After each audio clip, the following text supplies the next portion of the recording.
Hey guys, welcome back to the channel. This is a story about what if neglected, Naruto is the acnologia brothers chunin exams. Before I start, please support for more amazing content and do consider subscribing to my channel and share this video with your friends. This is written by ADVENTREADER 221 and link in the description and support writer. Let's start the video. Makarov Dreyer III, 6th, and unsurprisingly the 9th master for the Wizard Guild fairy tale, sat behind his desk with tears running down his eyes. Why may you ask? It was because no matter what he tried, he couldn't seem to defeat his most hated enemy. Paperwork. He had tried everything he could imagine. Fire, lightning, ice, Natsu's own fire, stains, shredding, his own magic, and even then, nothing would overcome his nemesis. Why, just why was he being punished like this? Was this God's way of saying he had won the war even after all these years? As he was pondering on ideas to overcome his most hated enemy, his office door opened to reveal his beautiful model child, in name, and waitress Marahin Strauss walking in with a pile of paperwork in her hands, causing the elderly man to whimper in sadness at the sight.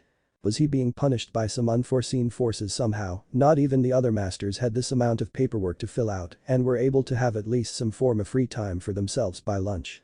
Marahin gave a gentle smile. "Here you go master, I'm bringing in the last of the paperwork for today in," she said as she sat down the pile of papers on his desk. Makarov sniffled a bit. "Thank you Mira-chan," he said politely, but in truth he was clearly upset he still had this amount of paperwork to fill out. As he grabbed one of the papers to look it over, the man was suddenly engulfed by a bright red light. Makarov felt himself panicking. Mira, what's happening to me?" he cried out in shock. Marahin ran over to her master to try and see what was wrong with him, only to be enveloped by the same light. Master, it's happening to me too," she cried out. And in a span of 10 seconds, both were whisked away to an unknown place, while all across the land, several important people were taken along for the ride. Makarov felt his eyes slowly open from having passed out. As he slowly got used to the light, he saw that all around him were wizards and other prominent people and other types of powerful beings. A hand being placed on his shoulder almost made him jump in surprise, but when he saw who it was he actually jumped in joy. "Mira-chan," he exclaimed before he enveloped her into a hug that threatened to smother the young beauty. "Master, you're smothering me," she said as her master drew back. When the man managed to finally calm down, they looked around to try and figure out where they were.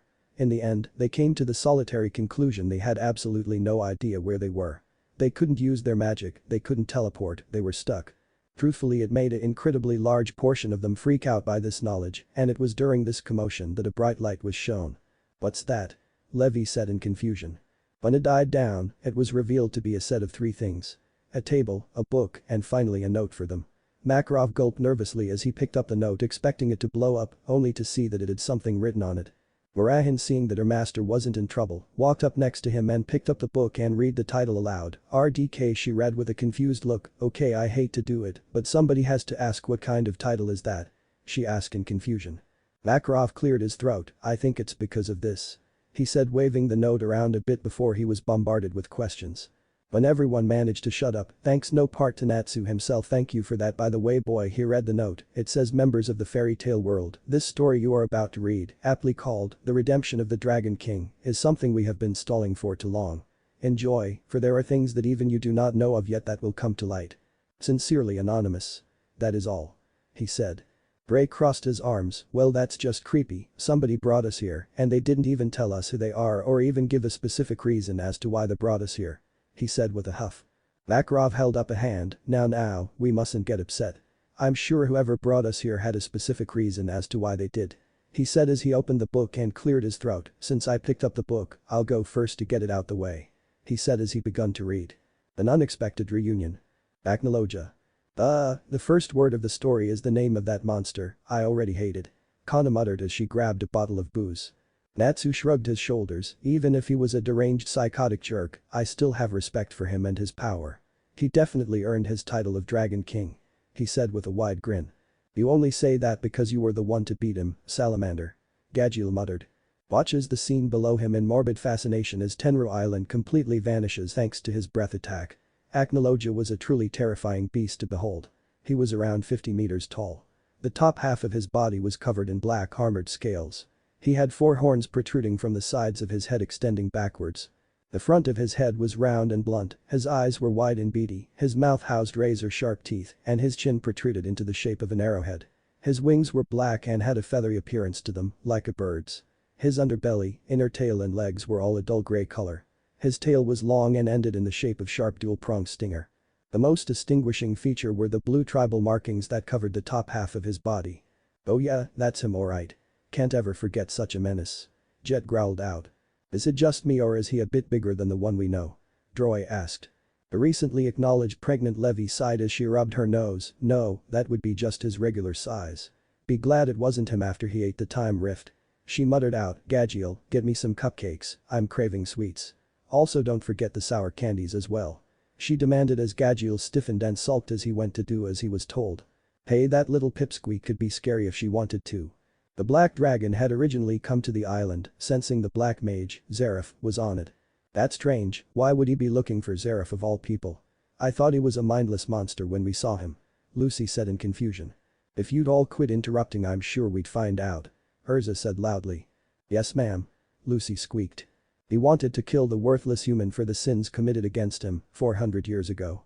Sorry, last interruption, but that line just revealed a whole new list of questions I wanted answered," Gray muttered as he looked to the twitching Reed. "I know, and they will be answered. Later though. You may continue master," Urza said with a nod as she munched on a strawberry cheesecake slice. Sadly, fate was not too kind as Xerath had disappeared already, but he did get something out of this trip. He found a wizard guild on the island. And of all the guilds, it had to be the one founded by that brat Mavis. "He knows the Shaddai, is that even possible?" Marahin asked in wonder. "Maybe it was just through a passing," Lysana said. "Hopefully, acnologia is just too manly to try and fight one-on-one." Elfman shuddered. Plus he saw the human he fought a few months ago too. Now that he thinks about it, only one of Mavis's brats would have the guts to face him in mortal combat. Though fight would be the biggest understatement since it only lasted for about 3 minutes. Still, for a human to last that long, deserves some praise. It was one of the reasons he spared him and not outright killed him on the spot. Now he had several other mages to have fun with. They even had 3 Dragon Slayers. Well, 4 if that artificial one was included. So he can tell the difference between an actual and artificial Dragon Slayer. I didn't know that. Laxus hummed in thought. Maybe he knew all along, he just didn't voice it. Fried said. "I doubt it, this is acnologia, remember. All he wanted was to kill Laxus and the other Dragon Slayers, or did you forget?" Bixlow said to the smart man. Unfortunately, he soon saw that these Dragon Slayers were laughably weak. Compared to the Slayers and mages of his age, these guys were pathetic. "Okay, now he's rubbing salt into the wound. We know we can't match up to him, and it took all 7 of us giving Natsu our magic and you guys trapping him at the same time just to beat him." Gadgiel growled out. "It's okay Gadgiel, that's over now," Levi said in a calming tone to the Dragon Slayer. It was a major shame that the first generation of Dragon Slayer magic would die out with her friends. "Yep, now the future belongs to mankind," Lily said with a smile. Then again, none of these mages ever experienced war, so it was kinda expected that none will have the capacity that the others had. Plus it looked like they were recovering from a fierce battle, but even that factor would not have changed the outcome much. However, he did get some entertainment from the master of the guild. Being able to increase to his height and be able to hold him off for so long for his children to escape was an impressive feat. However, surprise, surprise, the brats ignored his plea and came back at full force, engaging acnologia in combat. "He makes it sound so depressing when he says it like that," Gray muttered.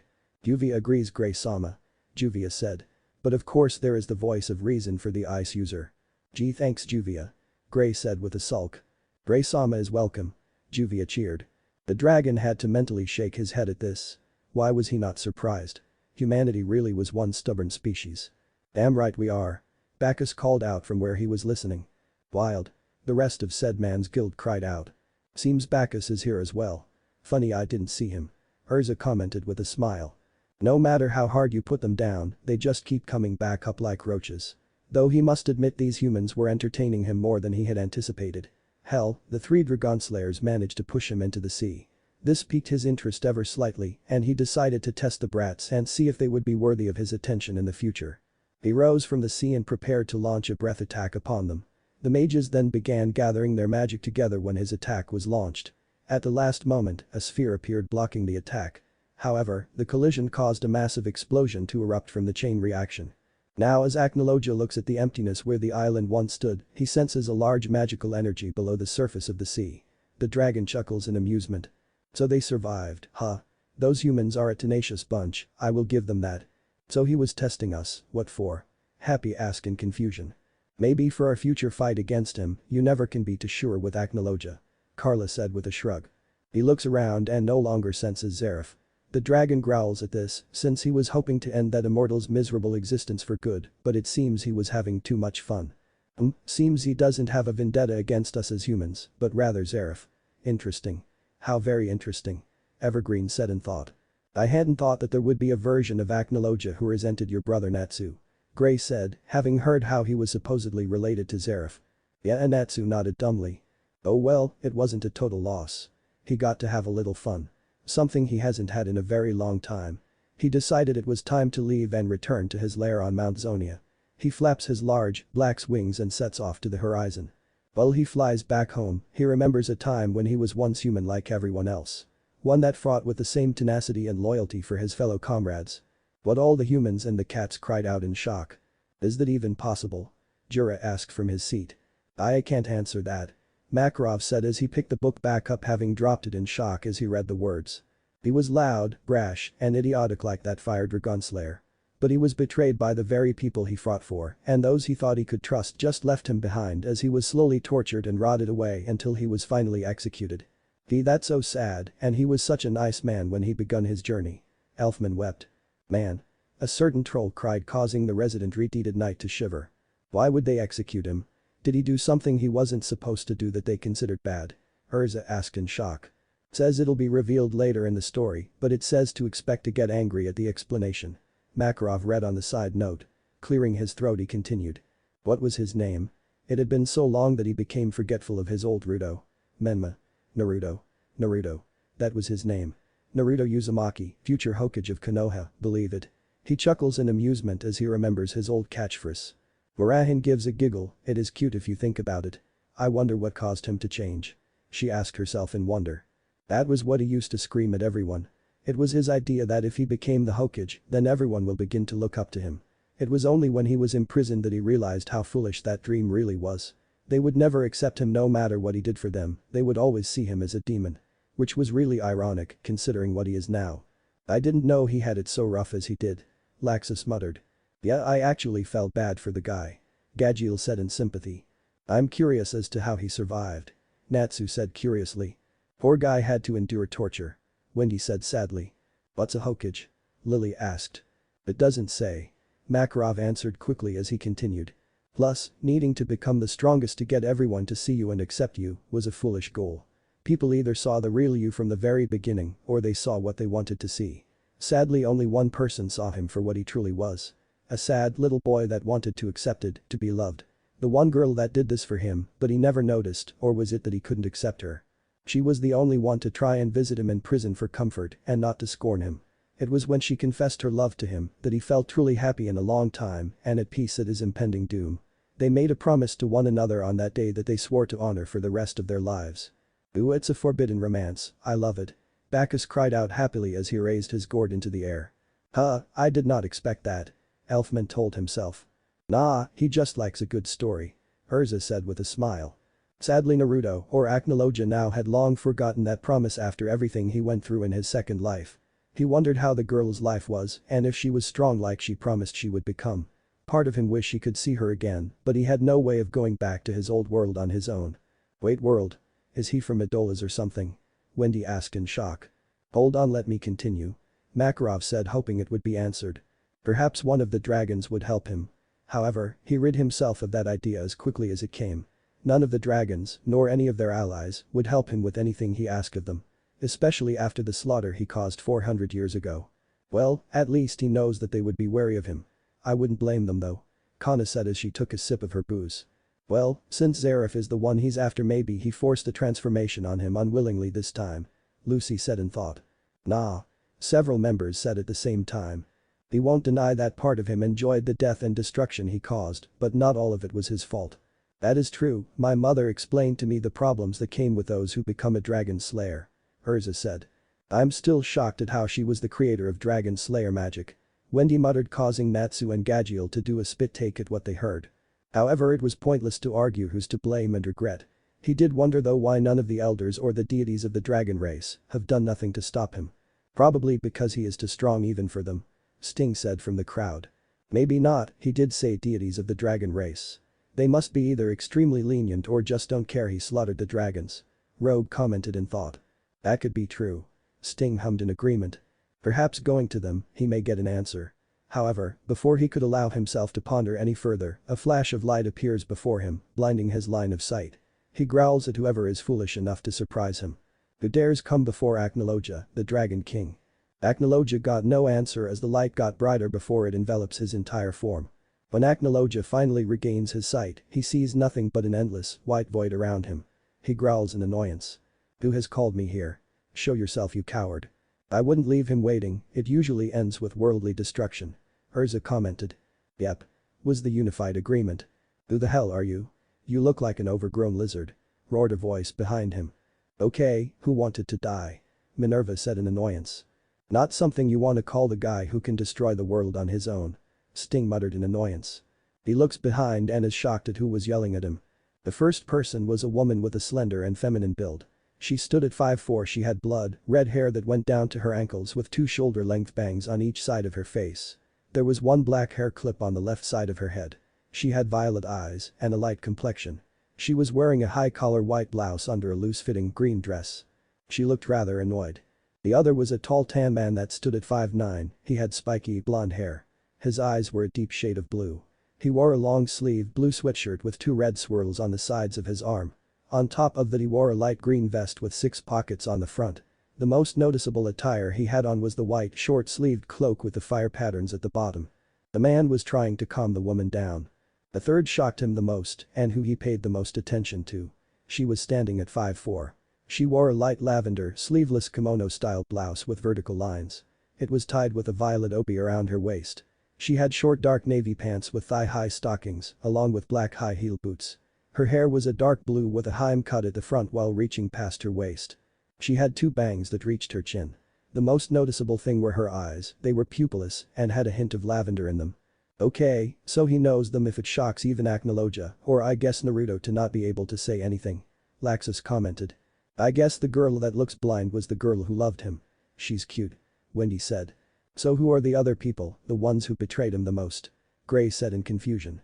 No, he holds too many similarities with them to be betrayed by those two. Gildert said. His parents, Natsu muttered in shock. The lady with red hair is gorgeous. Lucy said in stunned awe. The last occupant was a giant orange fox with 9 tails, as large as the Dragon King was in both height and as long in length as the dragon. His eyes never losing track of the dragon in front of him. What is that? Levi squeaked in terror. It's a monster. Lecter cried out as he hugged Sting. Acnologia could not believe what he was seeing. Before him were Kushina Uzumaki, Minato Namikaze, Hinata Hyuga and the Kyuubi or Kurama as he told him before he died. He died, but how is he alive in the story? Jura questioned. Maybe the story will answer. Urza said. Suddenly a bright light appeared and vanished to show a large-scale television that would allow all of them to see what would transpire. Acnologia thought someone was playing some sick joke with him. Well, he was not in the mood for mind games. He opened his wings out and began to release his magical power in his rage, which put everyone on guard. The ground burst apart and began to float up into the air as an immense pressure was released from his body. The world around was quivering in fear at the might of the world's most powerful dragon, and the sky itself had darkened in color. Alright, you had your fun. Now show yourself, you damn cowards. I am in no mood for your trickery, now reveal yourselves. It would be wise to obey, and I don't think he is playing either if the reaction to these guys appearing is an indication. Mira squeaked out as the picture was shown. Hey, I was talking to you, you overgrown garden lizard. Listen to me when I am talking to you, Tebane. Kushina screamed. You don't just call the Dragon King a lizard without retribution following, lady, it's not pretty. Natsu sighed out. And you would know how exactly? Lucy asked. He doesn't, he just feels that since he beat Acnologia he can call him that. Gagiel said. Acnologia turned to look at Kushina with an annoyed scowl appearing on his face before pointing one of his claws at her. I have nothing to say to you, woman. Go take your blonde idiot of a husband and go fuck each other's brains out till you die. Since that is all you two can do, right? Fucking and dropping dead. Okay, that was rude. Lysana said with narrowed eyes. There's probably a reason. Mira sighed out. There are children here. Romeo said pointing to Asuka. She's heard worse at home. The parents muttered in embarrassment. Minato's and Hinata's jaws dropped at the insult, while Kurama was doing his best to bite back the laughter that was going to erupt. That all stopped when they all felt a dark aura and turned to see that Kushina was not amused at all. She was pissed off in every sense of the word. Her hair was split into 9 tails, and her face and eyes were red like her hair. She was out for blood and bloody hell she will get it spilled. Ah. Many members of Fairy Tail screamed in horror. I know that look, it's the look Urza gets when she's mad. Natsu cried in terror. Shut up you flame-brained idiot or she'll kill you us all. Gray screamed out. You bastard. Let's see if you can insult me after I have you caged down. She screamed at him. Suddenly several chains erupted from her body heading straight for him. Knowing exactly what those chains can do he takes to the air and begins evading them as much as possible to not get captured. Your chains may be able to capture a Bijuu, but let me make some things clear. I am no lizard, I am a dragon. Second, I am no Bijuu, so those chains are nothing more than a nuisance to me. He roared at her. Kushina got even more annoyed, but before she could retort, she felt pain all around her body before she collapsed on the floor. She and everyone else were shocked at who stopped her. It was Hinata Hyuga, standing above her with Byakugan blazing at her. What the hell Hyuga girl? This is between me and the lizard so stay. Wham. She was cut off when Hinata's foot slammed into her face. Kushina. Let her go. Shut the hell up. We are in the middle of nowhere and what does your wife do? She starts a fight with a creature with powers that we know nothing about. For all we know he could be equal to if not greater than Kurama. That is actually a good point. Wendy said with a pointed finger. Hey Wendy, doesn't she have your facial features? Carla asked as she looked at the young woman. The current Wendy's picture appeared followed by the unknown girls before a large X appeared on Wendy's own showing she was wrong. Never mind. Carla said with a shrug. That's debatable, Hinata. Kurama growled. Whatever. We need to calm down and think this through. Can we all please do that? She urged to everyone. No one argued with her before turning to the dragon above them. Dragon-sama, may you please come down to talk. I promise if she speaks again I will personally cut her down. Kushina growled at the barb but stayed silent. Acnologia looked at the girl in wonder. This was not the same girl he had seen before his execution. Looks like she has kept her promise to me after all. He thought in amusement. So he does know her, huh, I wonder what the promise was. Urza said. If you'd be quiet we'd find out. Mira said firing the word she used earlier back at her. Alright Hinata-chan, we will talk so you can let the woman go. Hinata, a little unnerved by the way she was addressed, did so before her husband quickly took her and moved away from the rest of the group. Kushina continued to glare at the two while her husband helped her reopen her chakra points. After that was done, Minato looked at the dragon with a calculating gaze. Dragon-sama, how did you know Hinata-san's name? Plus you knew Kushina and I were married, how? You also knew what a Bijuu was and that Kushina's chains can affect them. How do you know so much about us, since there are no dragons in our dimension? Everyone turned their attention to the dragon before them. Said dragon was debating what he should say. He decided to have fun with for a bit. Of course he would. Many of them muttered. The reason I know so much is because I was once a resident of your world. This surprised everyone since they would have heard something of a black dragon roaming around the elemental nations. How? There were no dragons in our world as far as I know. Are there? Minato asked Kurama and Hinata both shaking their heads. The reason you've never seen me is because I was once human before I became the form you see before you. A human you all know very well. Wait, he was a human? Laxus asked in confusion. Oh that's right, you never went to the dragon graveyard did you? Wendy said yeah we talked to a dragon spirit and he told us about his history. She informed him. Huh, what do you know? Mira muttered. She wasn't expecting that at all. That threw them for a loop. He was human before a human they all knew. But this left the question. What human did Kurama, Hinata, Minato, and Kushina know? The former two were feeling a pit forming in their stomach as they thought longer about what he said. Acnologia looked at the girl and gave a fanged smile that increased her anxiety tenfold. You changed a lot more than I expected Hinata Hyuga. You are no longer that shy girl I once knew that could barely utter a complete sentence. Hinata took a step back, the pit she was feeling was growing even more. The same could be said for Kurama. It can't be him. Please don't let it be him. Hinata thought. Is this really you? Have you become the monster that stands before me? Kurama sadly thought.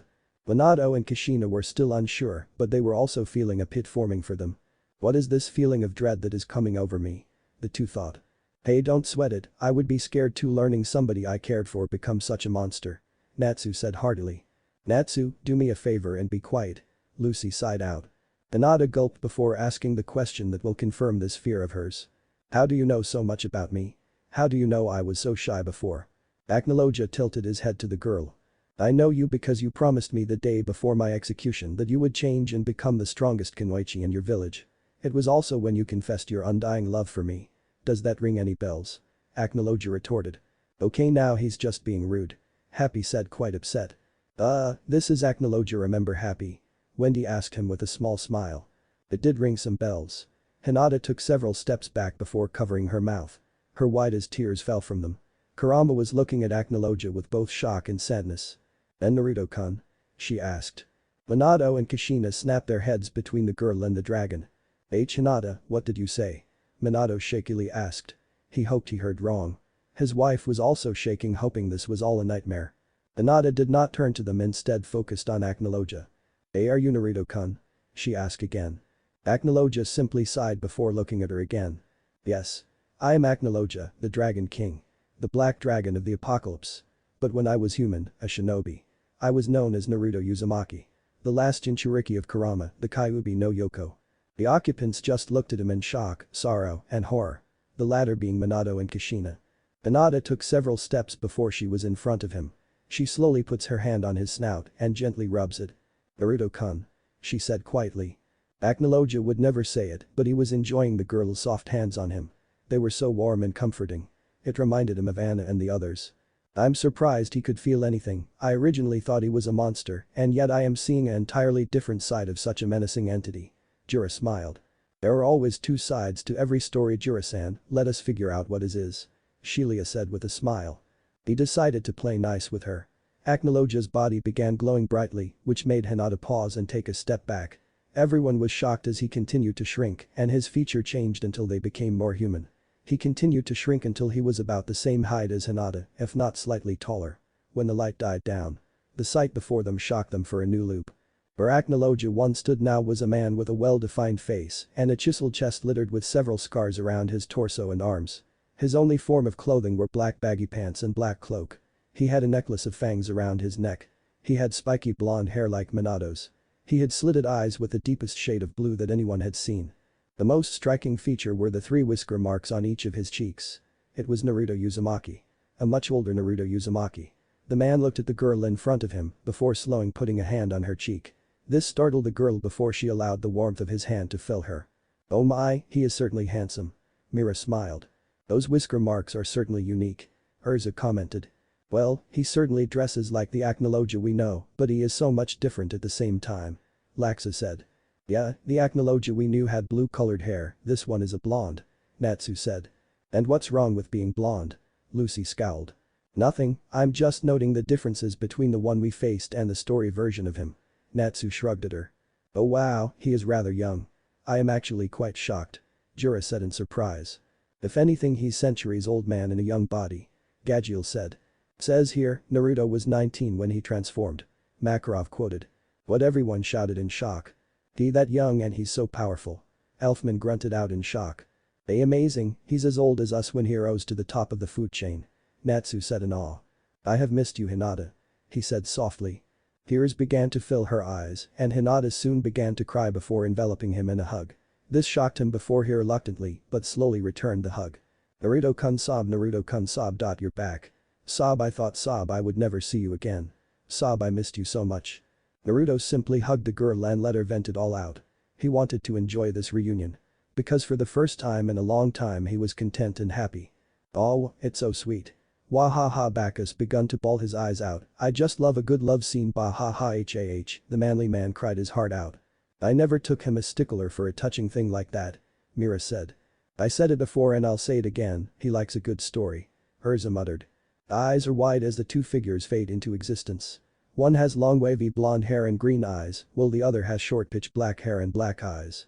The only thing they share is the fact they wear white clothes. These two are Mavis Vermilion and Zareth Dragneil. Mavis looks around in confusion. "Where are we? I thought we had died." Mavis asked. "It appears that someone or something brought us back, Mavis," Zareth said before they looked at the shocked group. Natsu and the Dragon Slayers got into fighting stances as they laid their eyes on Zareth, however Mavis got in their way. "Hold on, we're no longer enemies, there is no reason to fight," she said calmly. Natsu sighed as he heard the Shodai before looking to Zareth. "Fine, but if he does anything remotely seen as a sign of fighting, I'll send him back to the grave," he declared. Zareth smiled fondly. "It's good to see you again, Natsu," he said kindly. "If only the circumstances could be better," Natsu responded. Mavis smiled as she saw Makarov. I see that my final act with magic worked so well, Makarov-chan. She smiled at the wheelchair-bound elder. That was you who restored me, Shadai-sama? Makarov asked her. It wasn't much, but I felt bad about what happened and I used the curse to reverse as much of the damage as I could. I guess I kinda failed seeing as you're in a wheelchair. She smiled softly. Ah, this won't last long. Makarov told her with a smile. Zarif cleared his throat. So, what is everyone doing here anyways? I see you're just sitting around waiting. What's going on? He asked. After explaining to the both of them what was going on, Mavis smiled brightly. Oh wow, a story, I love a good story. She said enthusiastically. Zarif chuckled. You always did like a good book, Mavis. He said softly. Mavis snatched a book from Makarov. Let me read, you just rest, Makarov-chan. She declared as she plopped down and pulled the former black wizard down with her, causing him to laugh heartily, which shocked a lot of people. Clearing her throat, Mavis begun to read. The family quarrel and the unexpected arrivals. Naruto held on to Hinata for what seemed like hours, but he didn't mind at all. He wanted to let the girl vent out all her pent-up emotions for him. Plus, he really enjoyed the warmth coming off of her, it was really intoxicating. Oh no, I'm gonna cry again. Sniff. Bacchus sniffled. Get it together, man. Master Goldmine told the drinker. I can't help it, I don't do emotional things that well. Bacchus whispered as a manly tear fell down his cheek. Well, do something, you'll pull our reputation as a manly guild through the dirt if you don't. Warcree said. It was like sitting next to a huge fireplace. It was warm and comforting. It was really an amazing feeling. And her scent. Kami, her scent was something else. It reminded him of lavender mixed with honey. The two were melded together so perfectly that his nose felt like it was in paradise. Seriously, how more desirable could this girl get for him? She was perfect in every sense of the word. Beautiful inside and out, strong-willed, and without a hint of malice to her unless you're her enemy. She was a goddess, plain and simple. Just like Anna and Irene were his goddesses. Hold it. Gadjul cried out as Urza felt her eyes widen in shock. There was no way he was talking about the Redeed's mother, as well as Lucy's ancestor was he. What is it? Mavis asked as Zarif chuckled. If he is talking about Anna-sensei and this Irene character, does that mean he's a player or something? The Iron Dragon asked. Irene is my mother. If that is true, then Huthump the Redeed passed out. Well. At least we know where she got her mean streak from. Natsu muttered.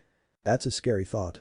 Wait a minute, if Anna-sensei had a kid with this Naruto character as well, then does that mean Natsu stopped his train of thought before looking towards Lucy, causing several others look to the shell-shocked Lucy who was close to passing out herself. We will pick this up later. Zarif muttered as Mavis nodded her head and continued to read. Once upon a time.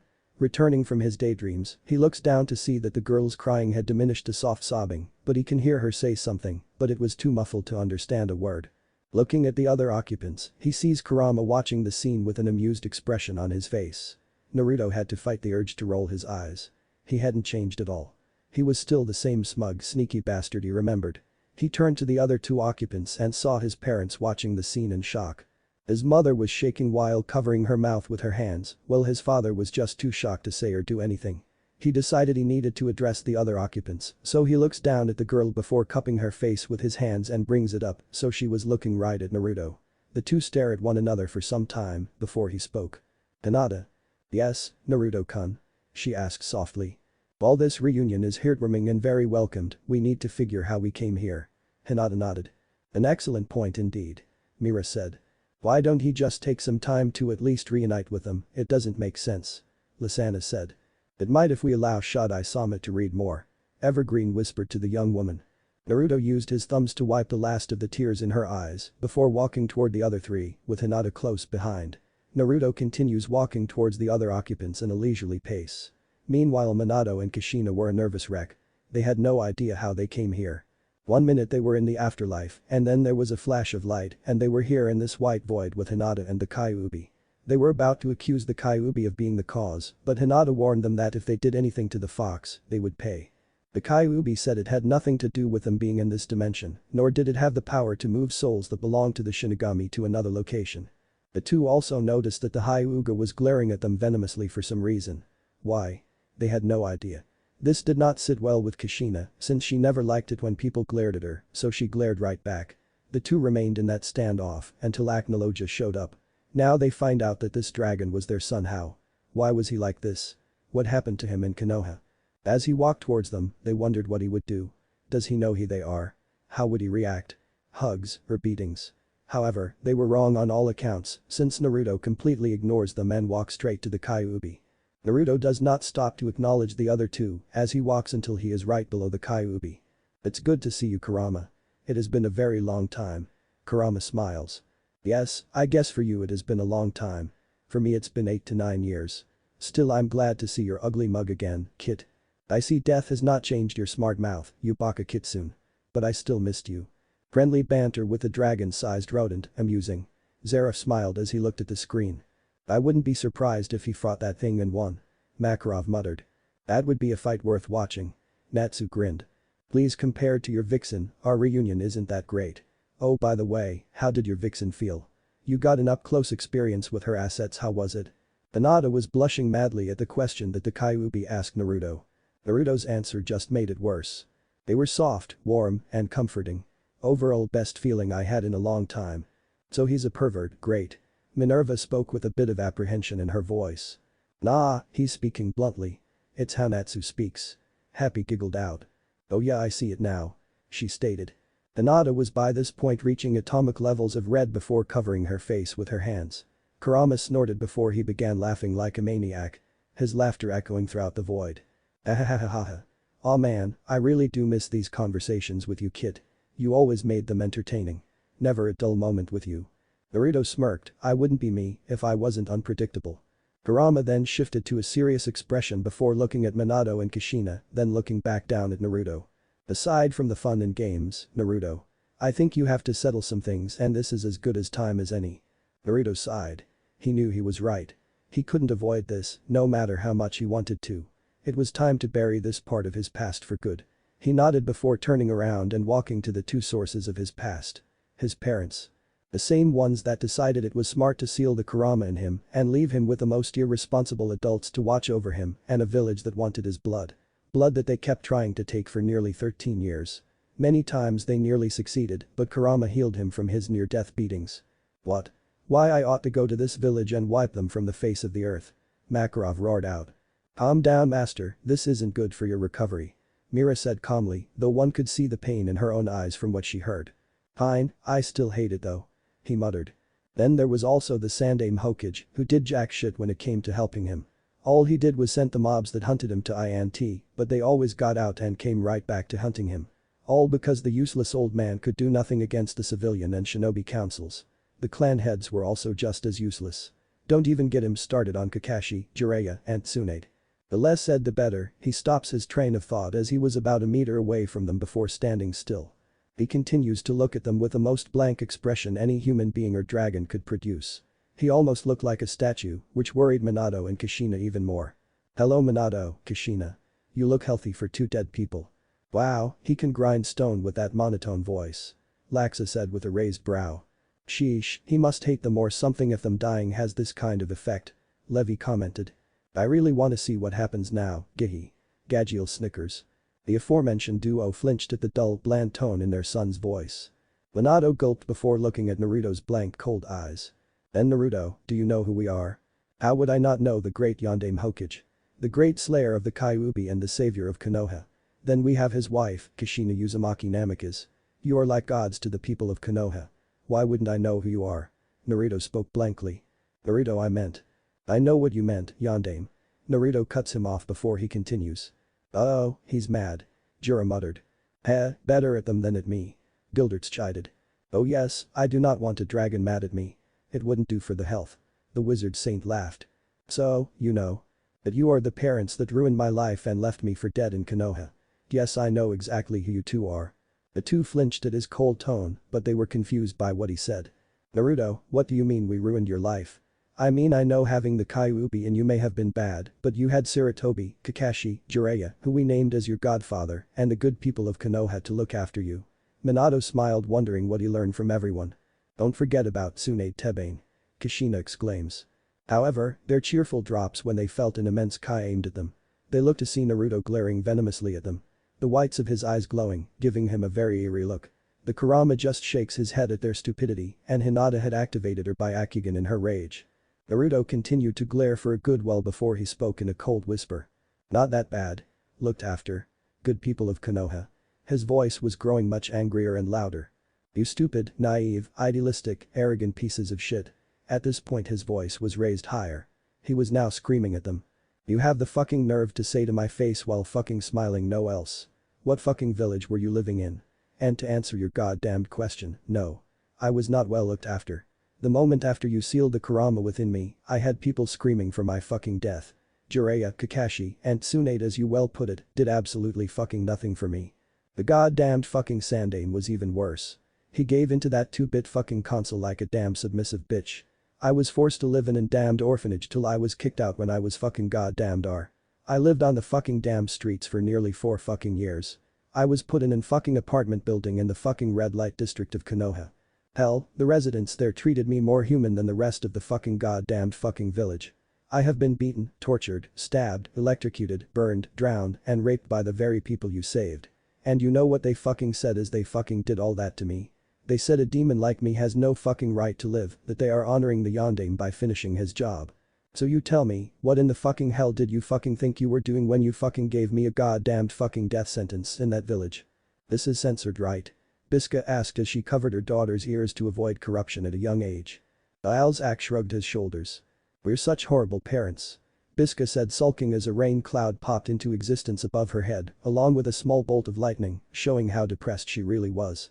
I know we're really horrible parents. Alzak cried out a little. By the end of his rant, Naruto was panting so heavily that he was wheezing. He had been keeping all his hatred bottled up for a long time. I'd imagine so, with a rant like that and with such colorful language too. Lucy muttered. Wow, I will make sure to never get that angry at anyone if I can help it. Sting said with wide eyes. I agree, love is the best. Frosh said happily. He had no idea what was going on, he was dumb that way. And hearing that garbage from their mouths finally set him off and he just let it all go. Still it felt good to release all his pent-up rage. Plus, he took a sadistic pleasure in breaking their naive perfect views of their beloved village. Now if they didn't believe him, he'll just kill them and find his way out of here with Hinata's and Kurama's help. Though could he kill them, since they were spirits? Maybe his magic can test out that theory. Taking souls from the living is one thing, but he's never tried it against the dead.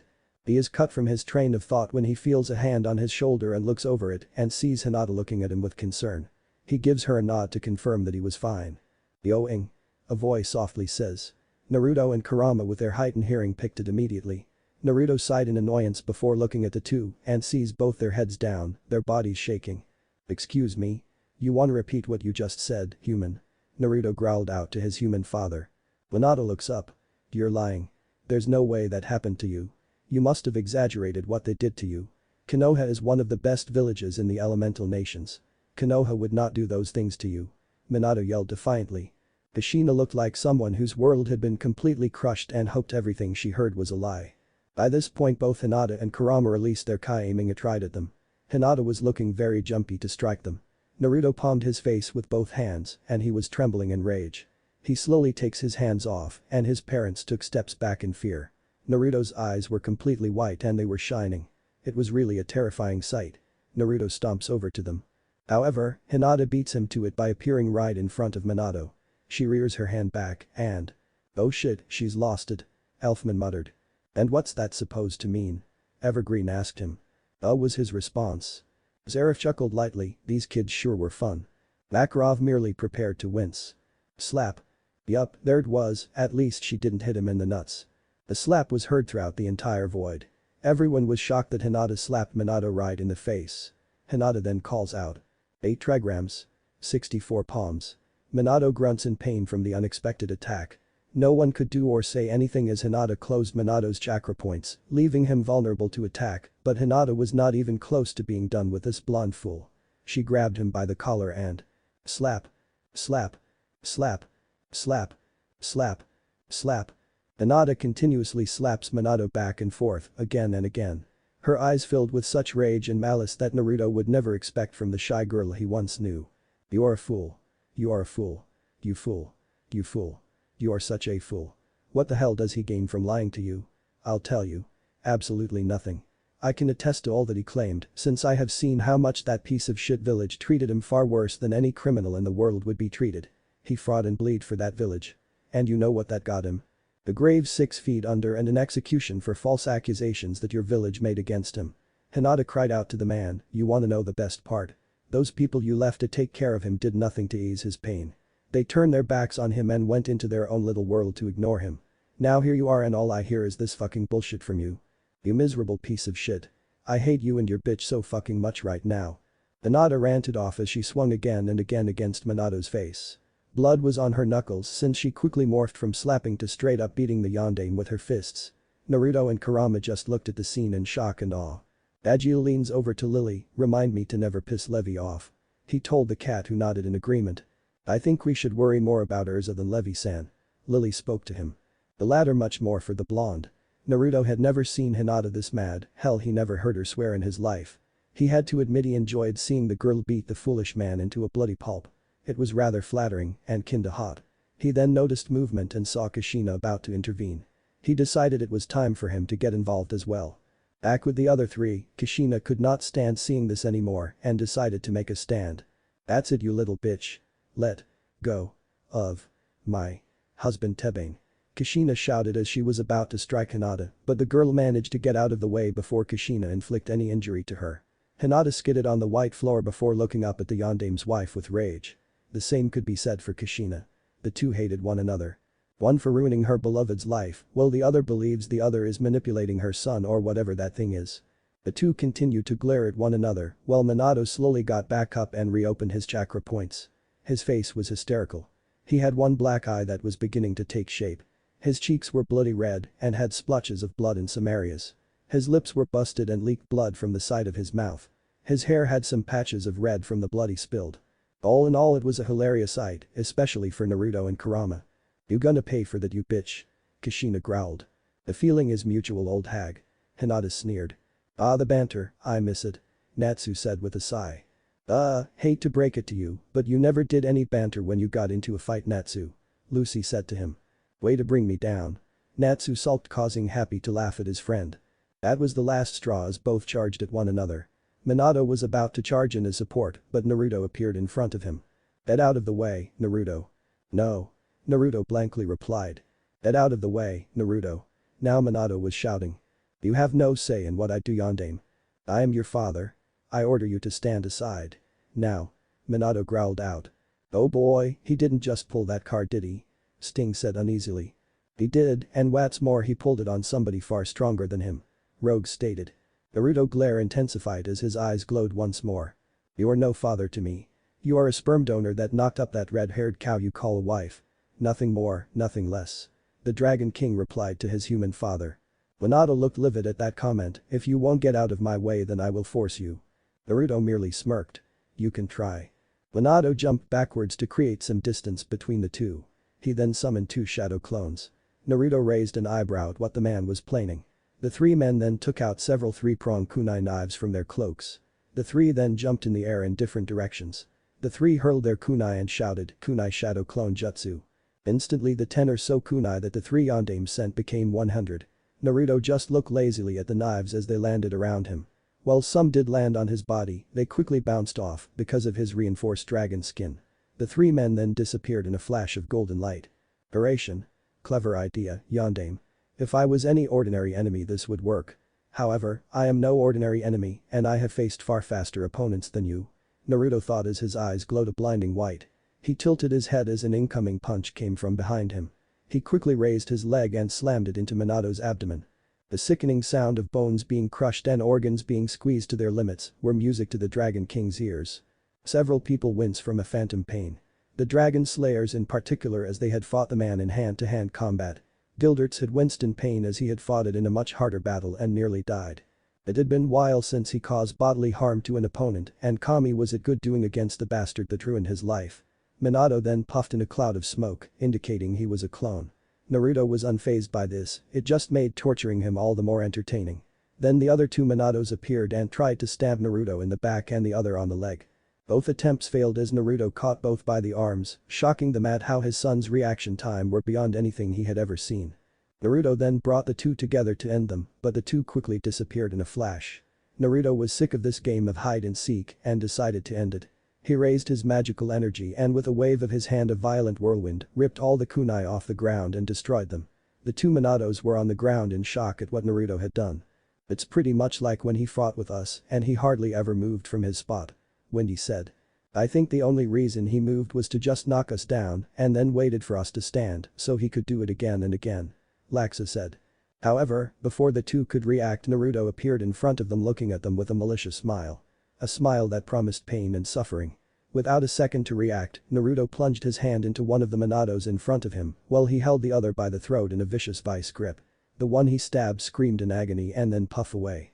He turned his attention to the real one in his hand.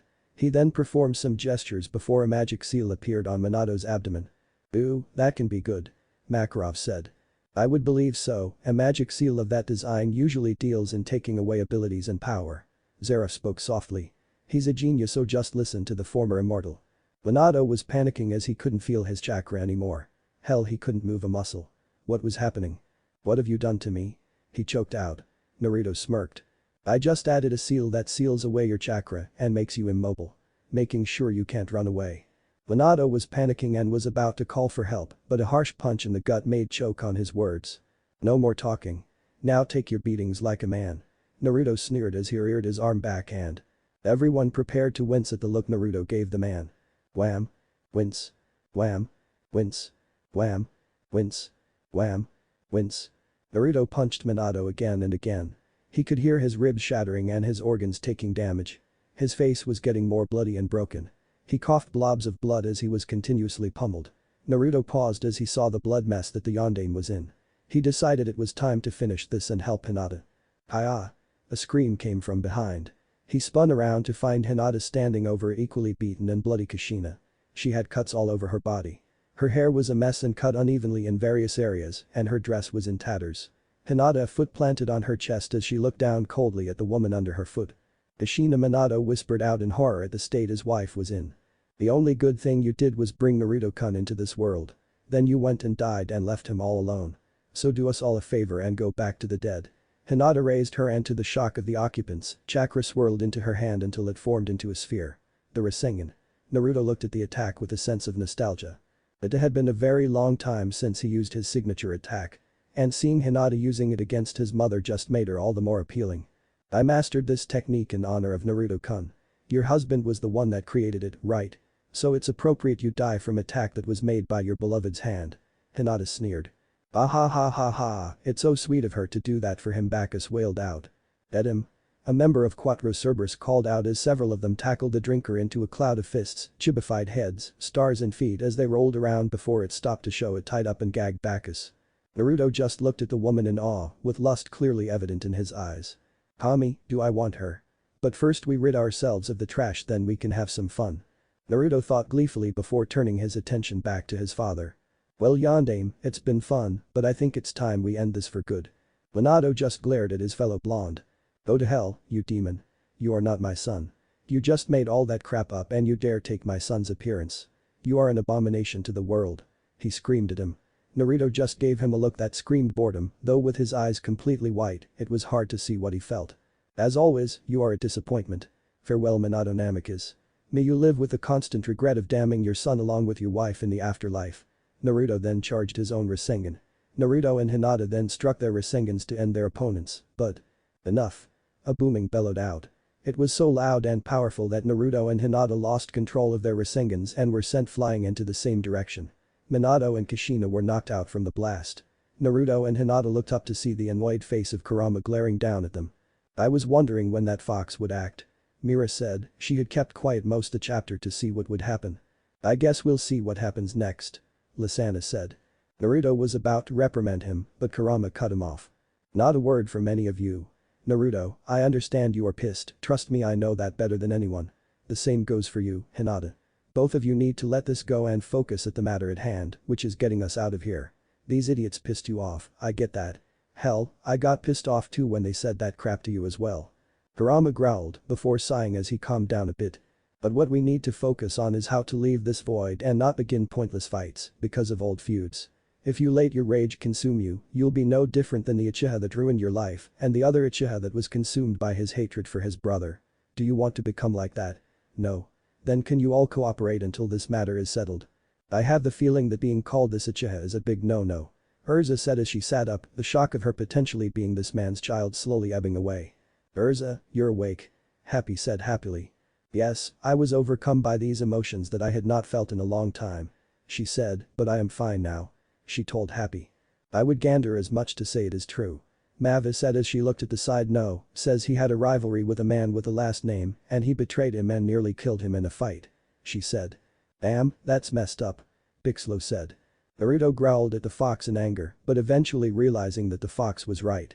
He had let his anger cloud him, and while the bastards deserved it, that was not the big problem at hand. He took a deep breath as his eyes went back to their normal blue coloring. He looked to see that Hinata was still glaring between the fox and his mother.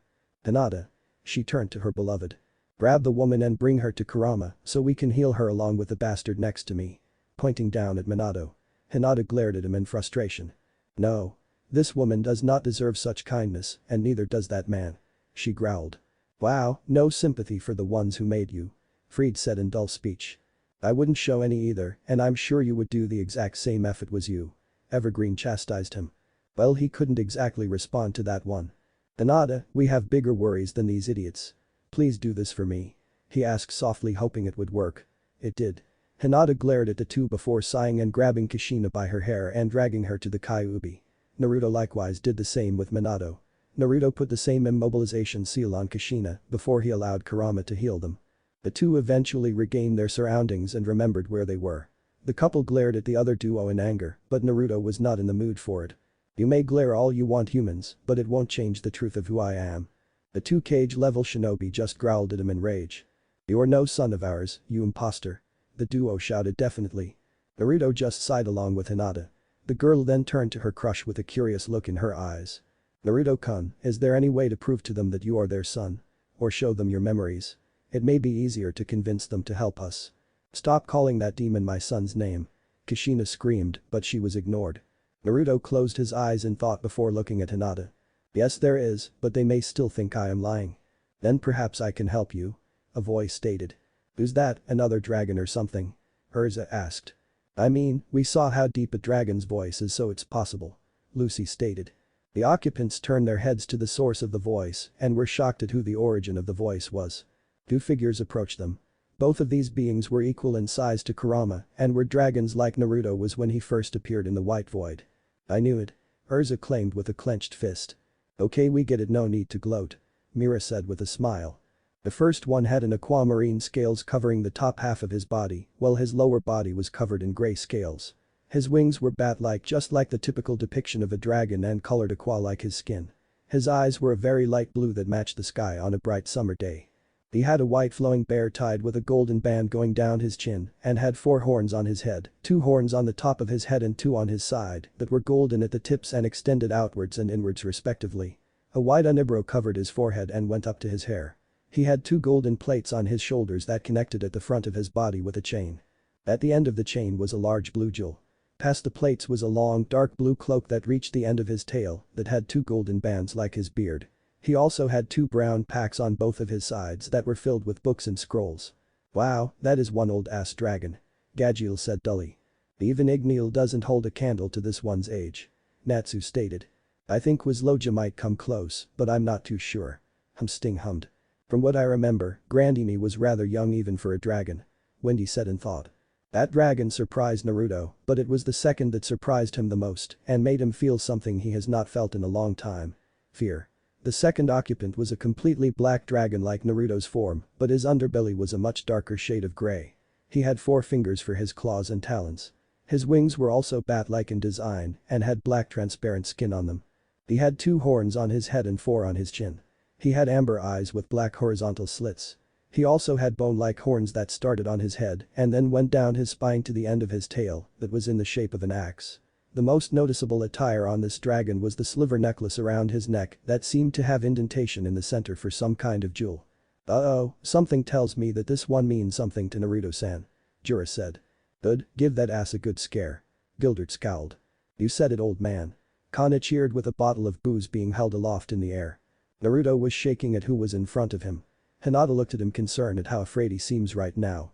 She taps him on the cheek with her hand which snaps him out of his trance for him to look at her in concern, which worries her even more. Naruto-kun, what's wrong?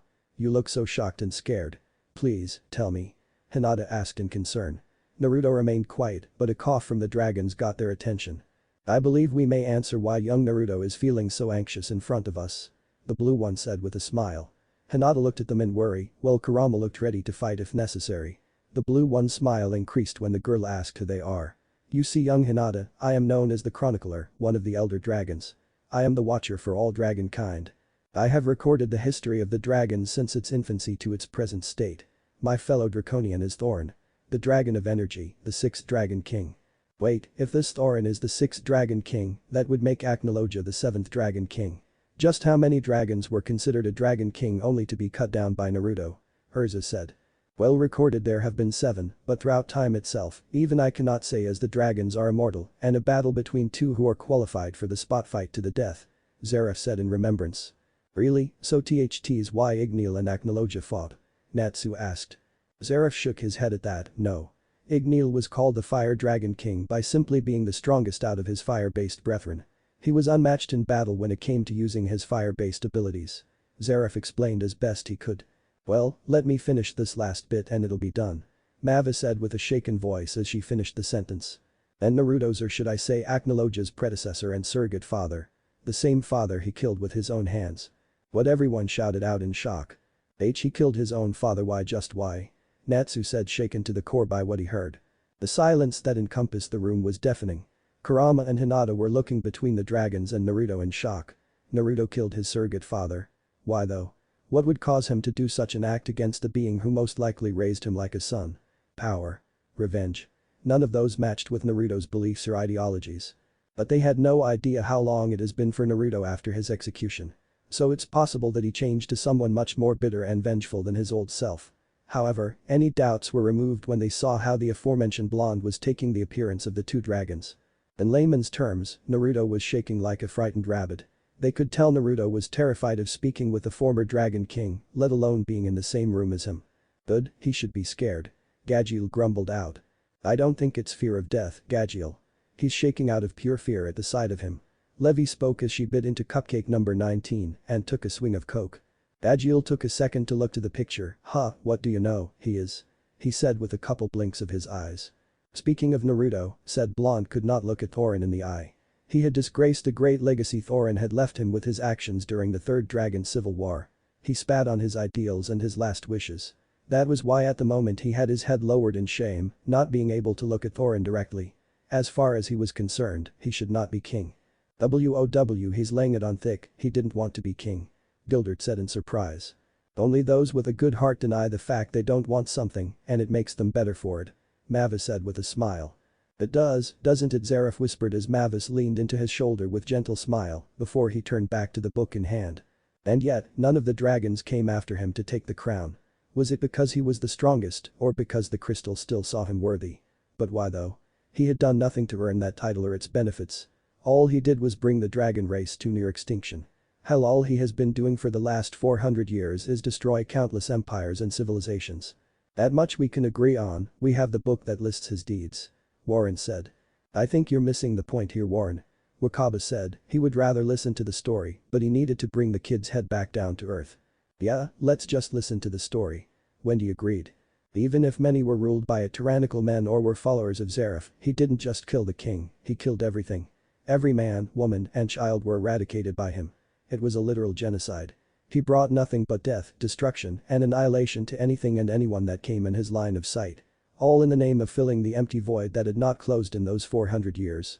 Okay, I take it back, I don't agree on him not destroying everything. Warren said. Well, at least he admits his wrongs. Lucy said with a shiver. Total genocide, all because he wanted to fill his heart, how sad. Mavis mopped. The blonde was cut from his musings when a black claw touched his chin and lifted his head. He locked his eyes with Thorin. While he expected rage or disappointment, he did not expect a gentle expression on Thorin's maw. He merely smiled at Naruto's bewildered look. It has been a long time, my son. You have grown to become a magnificent dragon, Naruto. Naruto's eyes widened and just gawked at his predecessor while ignoring the screams coming from Minato and Kushina about calling him that name. Naruto pushed the claw away and looked at Thorin in anguish and confusion. How can you say that to me? How can you say all that after everything I have done? I killed you. I killed countless of my brethren in cold blood. Hell, part of me enjoyed it while I saw their lives being taken away as their eyes lost their light and they fell into the cold earth. For dragon's sake I drank and bathed in their blood and ate some of their bodies and organs. How can you still look at me with such love and affection? I don't deserve to be loved. Why don't you scorn me? Why don't you hate me? Answer me," he demanded. "So he does regret his actions in the story, but the one we fought just wanted more," Laxus hummed. "It is a quandary to think about," Fried said. "So he was expecting to be knocked down a peg by his predecessor, how unexpected," Mira said with slightly widened eyes. "I sure didn't see that coming. This Naruto guy sure is a man to take punishment for his actions," Elfman said. By the end of his rant Naruto was on his hands and knees opening weeping and shaking. He couldn't understand why his father still loved him after everything he has done to him, to their people, to his legacy. Hinata could not stand anymore and watch her beloved look so broken. The last time she saw him like this was before his execution. She rushed to his side and did her best to comfort him despite his protest. She did not care about the things that he had done. Now that's devotion. Despite all that he has done, she still wants to stand by him and help him through the bad. Happy said with a small tearful smile. "I know, why can't Lucy be like that?" Natsu scowled. "Okay, fine, I won't be helpful when you need me," said Blonde yelled out. It's been years since she saw him and people change as tragedy happens to them. She did not care if he was the reincarnation of evil itself. She promised she would love him for all eternity, even if it meant falling into the depths of hell to be with him. She would jump off the edge without a second thought. "Wow, talk about commitment," Lucy said to herself. Happy gave a giggle. "Hey Lucy, would you do it for Natsu?" he asked. "Yay, shut it, cat." She quickly stopped herself from answering the deranged feline with a one-track mind. Meanwhile, Kurama looked at the scene with sad expression on his maw. He knew what it was like to have failed a father and to have killed thousands of people for years. It was like him and Naruto were reflections of one another. It actually made him feel some pity to know that someone he came to care about like a son ended up like he did in his life. He looked to the Minato and Kushina and saw they were surprised at Naruto's sudden outburst, since before he seemed like a stone-cold killer. Now they say that it was a facade to hide away the shame, guilt, pain, and most importantly the anger that lay deep within. Kurama just had to chuckle cynically. No matter how much time passes, some things would never change. In Naruto's case, wearing a mask to hide his true feelings. Wait, he wears a mask. That was something I totally did not see coming. Sting said in surprise. It was quite easy to spot when pointed out, but even I hadn't thought about something like that. Minerva said. I guess it was something that he got good at using. It was hard to notice unless openly spoken about. Jura said. The aforementioned couple were looking at the scene with great shock and confusion. Shock and horror at hearing what Naruto did and confusion that he genuinely showed remorse for the things he had done. The pit that had formed earlier was coming back. No matter how much they wanted to deny it, the more they were beginning to believe that this was their son. However, they needed to know if it was truly him. What kind of idiot claims to love their son, they renounce him, only to say they actually love him still? Lysana asked heatedly. Those two apparently. Gray said dully. Yeah, you're right. My bad, dumb question. The young woman sighed. Back with Naruto he continued to sob while Hinata held him as tightly as she could and whispering comforting words from her. He did not deserve such a gesture from such a kind woman. She was light personified while he was darkness in its worst form. Yet he held her as tightly as he could as if she was his lifeline.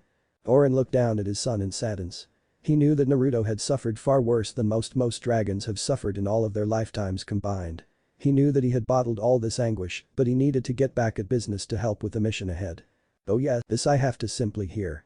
Fried agreed as he grabbed a plate of food that appeared with his thought of hunger. Naruto, look at me.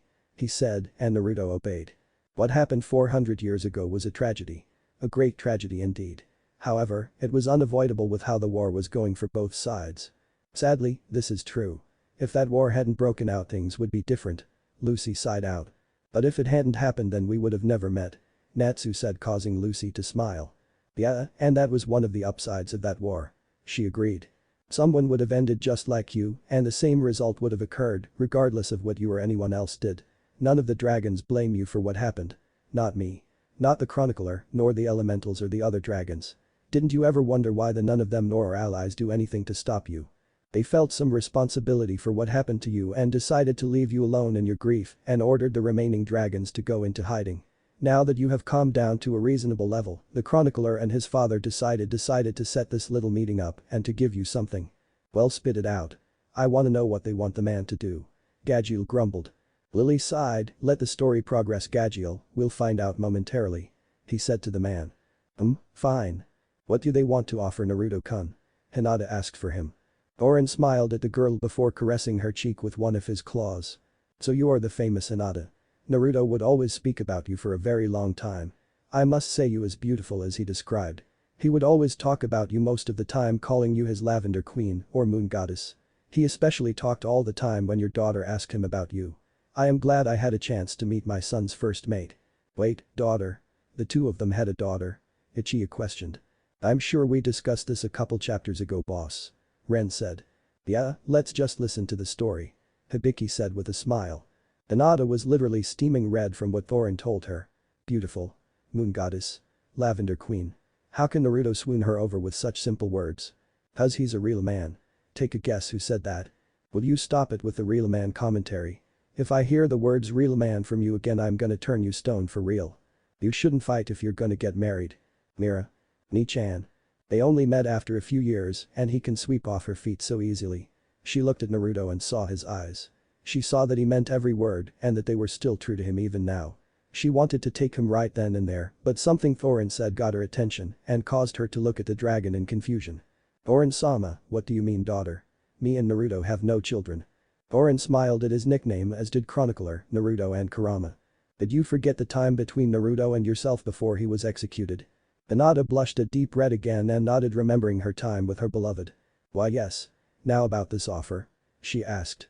Before that, I think there are some people that need to be informed about some events. Right, Naruto. The chronicler spoke this time. Naruto nodded and got up before walking over to Kurama and his parents again. He released one seal to allow the ability to move, but kept the chakra locked so they did not try anything. Naruto looked at them seriously, the two were nervous but remained calm. What I am about to show you is my life up till my execution. I have no reason to lie to either you, so know this is the absolute truth. I swear a blood oath to the dragons, I am showing you the truth. After he finished that, lightning boomed within the void, confusing everyone except the dragons and Naruto on what it meant. Okay, I'm confused, what the heck is a blood oath to the dragons? Laxus asked in confusion. Yeah, even I'm at a loss. Natsu said in agreement. That's 'cause all you focus on are your stomach and fighting. Gajeel muttered. The chronicler decided to explain. The blood oath to the dragons is a sacred vow that a being makes that they swear to uphold and accomplish the task they promise to keep. Failure to do so would mean eternal pain and suffering for the person that broke that solemn oath. Okay, he's insane. Lucy said quickly. We already knew that. Was the unanimous agreement. Everyone looked at Naruto in shock. He would really take it that far to prove he was telling the truth? Then again, it was just like him to do something so crazy. Naruto then closed his eyes. Byakugan. When he opened his eyes, they glowed a pale white. Hinata looked at him, confusion of why he called it that. I named it Byakugan because of how my eyes looked and some of their abilities match yours. Plus it was my way to honor you. It made me feel I had a piece of you with me at all times. AWWW, it's so beautiful. How'd he get out? Restrain him or our rep is toast. Dead him? Hold him down and tie his legs. Where's a gag at? I need something to gag him with. Here, use this to tie his hands behind his back. Use gorilla duct tape to tape him to the chair. When it was all said and done, Bacchus looked like a mummy, with all the restraints being used to either tie him to the chair or keep him from moving. All that could really be seen were his eyes, which had manly tears flowing down his cheeks. He smiled when Hinata looked like she was the happiest woman on the planet and gave him big fat wet French kiss. The kiss lasted for a few minutes and involved a lot of tongue movement until Naruto was given some time to breathe. He looked to see that Hinata's face was flushed and her eyes had a lot of lust in them. Lust for him and him only. He knew he probably had the same look on him. The dragons and Fox just laughed at the display. Minato and Kushina were blushing at the display of affection, since that should be reserved in the bedroom. Naruto pulled his attention back to his parents. Memory projection. He shouted as a giant white screen appeared above his head. The screen flashed to life. He projected Konoha after Kurama's attack and being sealed inside Naruto. The scenery was from a horror movie. Fire was everywhere, burning buildings and corpses of the dead. Buildings crushed and destroyed and many areas were left barren. Bodies of the dead were scattered everywhere, sometimes only limbs were all that remained of a person. The scene changed to the council room when the reinstated Sandaime took charge after his successor's death and revealed Naruto's condition to the council. Immediately they screamed for his death on the civilian side, while the shinobi wanted him on a leash or in a jail cell to protect everyone. Danzo wanted him as a weapon to be used against their enemies. The Sandaime demanded silence and explained Naruto will live in the orphanage and later be put in a home in the red light district with no one helping him, including the Hokage. Almost everyone agreed and the meeting ended. Okay, dick move. Natsu stated. Which part, the weaponization part or the no help from anybody? Urza asked with a glare, she was thinking both. Both of them, no all of it. He crowed out. Okay, glad we are on the same page. The Redeed spoke. The scene changed to Naruto having a horrible time in the orphanage. Being given worn-out clothes and barely any blankets to keep himself warm. The other kids and caretakers abused and bullied the child for the years he remained in the orphanage. When he was 4, he was thrown out onto the streets, in a blizzard no less. He would have died from hypothermia and frostbite if the fox had not used his chakra to keep Naruto warm and protected from the elements. Naruto lived in cardboard boxes for shelter and found his food from the various dumpster he scavenged around. That's so sad, Juvia wouldn't hesitate to help the young boy out. Juvia said. I'm sure all of us would gladly help him out. Wendy said in agreement. After one beating on his birthday he was given his rundown apartment. It was during his time he met the good people of Ichiraku Ramen that always gave him a bowl of food. It soon became his favorite place to eat and hang out. But that did not deter the numerous attempts at his life. He was beaten and abused in the most vile ways a human could do to a child. Then when he was 8, he was kidnapped by several villagers that tortured and raped him for several months. By the time he was rescued by the Hokage and some of his trusted Anbu, the deed was done. The same Anbu that arrived late to save from his beatings. What horrible, horrible people to allow such atrocities to happen to a mere child. If I was there I would slaughter them. Makarov growled. He was starting to hate this world that Naruto was originally from more and more. I agree, I think it was best that he came here. Mavis scowled. After his rescue, Naruto was an empty husk. He cared nothing for anyone or anything. He was tired of the pain, of all the suffering. So he took a knife in his home and pierced his heart with it. He fell to the floor as he was drowning in a pool of his own blood. But the fox saved him from death and he was taken to the hospital to speed up the healing. After release Naruto would try to end his life for months, but each time he failed miserably. Naruto finally just gave up on trying to end his life, then he came up with the idea of becoming Hokage and gaining everyone's love and appreciation. Since everyone looks up to the Hokage with love, awe, respect, and look up to him for guidance, he decided to do the same. Well, at least he tried to do something productive rather than continuously try suicide. Minerva whispered. So much despair in his heart, it's a miracle he didn't go insane sooner. It's amazing how much he was willing to go through just for somebody to acknowledge him. Lecter sighed out.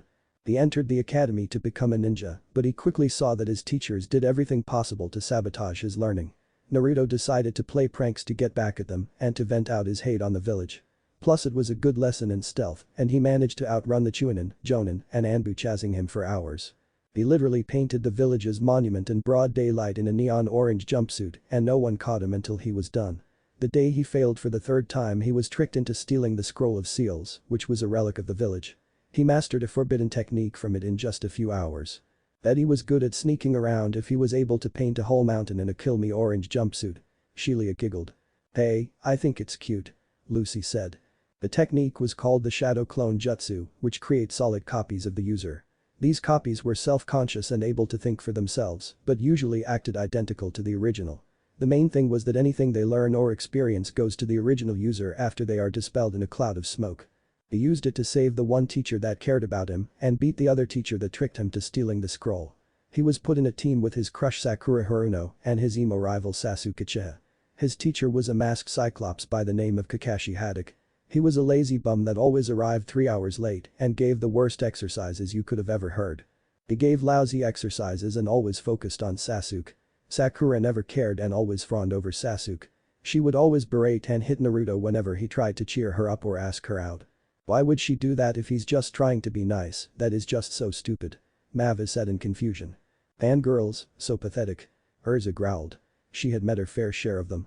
Then came his first mission outside the village that went from a simple C rank to an A rank. It was during this mission he learned what his ninja way will be and how he will his life in the shinobi world. Then came the chance to advance in ninja rank, the chunin exams. It was broken into 3 parts. A written part which went off with little trouble. The second part was a survival exam in an area called the Forest of Death. That is where things went to shit. First, the 3 got separated from each other by a powerful wind attack. Then Naruto gets eaten by a giant snake. Then after he gets out he finds his teammates being attacked by the guy that sent that snake. This man was Orochimaru. Though calling him a man or even human was a huge understatement. He was the definition of a snake man. His skin was ghostly pale, his eyes were yellow and slitted like a snake's, and he had purple liner around them. He had straight waist-length black hair. He had pronounced cheekbones and fanged-like teeth. He wore a plain grey garb with black polo pants with a thick purple rope around his waist. All in all, the man screamed pedophile in every sense of the word. Naruto used some of Kurama's chakra to fight him, but he was knocked out eventually by having his connection cut off by Orochimaru. After the snake marks Sasuke with a curse mark, he leaves them to their own devices. His team barely makes it to the third stage. Well, at least he didn't do anything more than thrash him. Laxa said. The preliminary stage is set to narrow down the numbers. Naruto is able to win as did Sasuke. Sakura ends her fight in a draw. Naruto then makes it his personal mission to beat Neji for nearly killing Hinata in their match. Naruto and the others had 1 month to train before the third round. Naruto meets Jiraiya for the first time. Jiraiya was one of Orochimaru's teammates and both studied under the Sandaime. He was in his 50s and had spiky white hair that reached his waist and tied in a ponytail.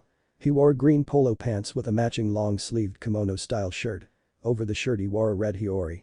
He had a large scroll tied on his back. He wore a headband with 2 small horns and the oil kanji in the middle of the metal piece on the headband. He teaches Naruto how to summon toads and use Kurama's chakra consciously. This was when he meets Kurama for the first time. After that, Naruto relaxes until the fateful day of the exams. Naruto nearly loses to Neji, but Kurama's chakra helped him pull out a win.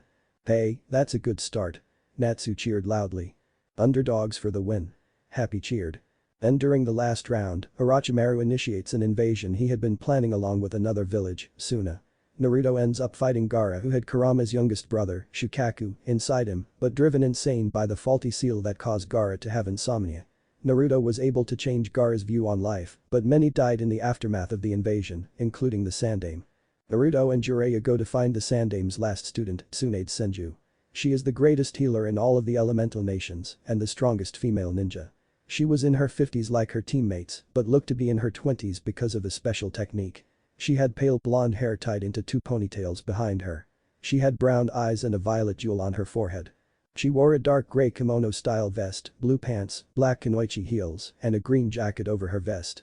Naruto finds out she is a drunken mess because of the loss of her loved ones during the last war and compulsive gambler with horrible luck. He is able to get her out of her drunken mess and convince her to return to the village, but not before there was battle royale between Tsunade and Jiraiya against Orochimaru and his assistant Kabuto. Kabuto was in his late teens with silver hair tied in his ponytail. He wore round glasses and purple pants with a matching shirt and fingerless gloves with a white sash tied around his waist. The fight ended with Orochimaru and Kabuto running away. Though while Naruto did barely anything, he did learn his father's signature move, the Rasengan, during this time as consolation. We could care less about the fight between the 3 stooges, dumber and dumbest of all. Gildert said lightly. He'd let them choose who was who. A signature move of his old man's, bet it was a badass move, Kana said. It's the move Hinata-san used on Kushina last chapter, Kana. Mira stated. Oh. Was her comment. After they returned to Konoha and Tsunade became the Godame Hokage, Naruto went on several missions, including saving an actress that turned out to be an actual princess of Spring Snow Country and helping a power lord in the land of tea. However, everything went downhill when Sasuke tried to leave to Orochimaru to get more power so that he could kill his brother. Naruto and a team of his friends were ordered to go after him. In the end, it was a fight between Naruto and Sasuke at the Valley of the End. Naruto managed to take the win thanks to Kurama's chakra. Woo, way to go, kid. Makarov cheered happily. He dragged Sasuke back hoping for some recognition at long last. Nope. Not even fucking close. Immediately the council said he had used excessive force to bring back the Uchiha and needed to be put down. They threw him in jail and told him that his execution would be held in a week. No one came to see him or even allowed to see him. Not his friends. Not his teachers. No Iruka. No Jiraiya. No Tsunade. No one. The last time he saw them was when he was dragged into the prison. All of his friends calling him a traitor and a monster. The council blew the lid on his secret and now everyone knew he was the Kyuubi Jinchuriki and hated him for it. His closest people, Iruka, Tsunade and Jiraiya did nothing for him and watched in silence as he was taken away. What was the collective yell? Those jerks. Lisana screamed. Why would you hate him more for doing what he was told to do? These guys are all stupid. Natsu screamed. It was in his time of solitude he realized how foolish he had been in trying to change the village. It was during this time that Hinata visited him. She bawled her eyes out as she confessed her love for him.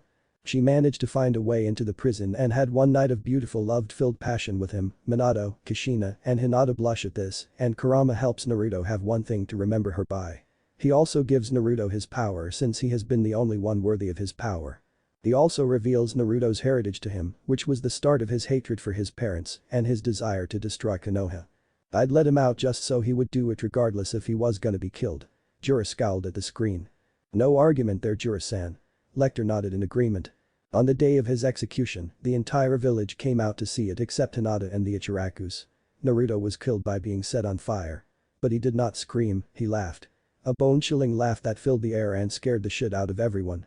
He then told them his heritage and why Kurama attacked the village before finally dying and leaving his old world for a new one.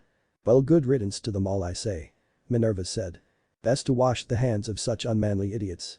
Elfman said from his seat. The screen finally disappeared as Naruto's eyes returned to normal. He was panting somewhat from the overuse of his eyes, since it had been a long since he went that long with a memory projection. He realized that he was seriously out of shape and needed to fix that. He looks up to see Hinata worried but waves it off. He turns to his parents and sees that they were literally broken.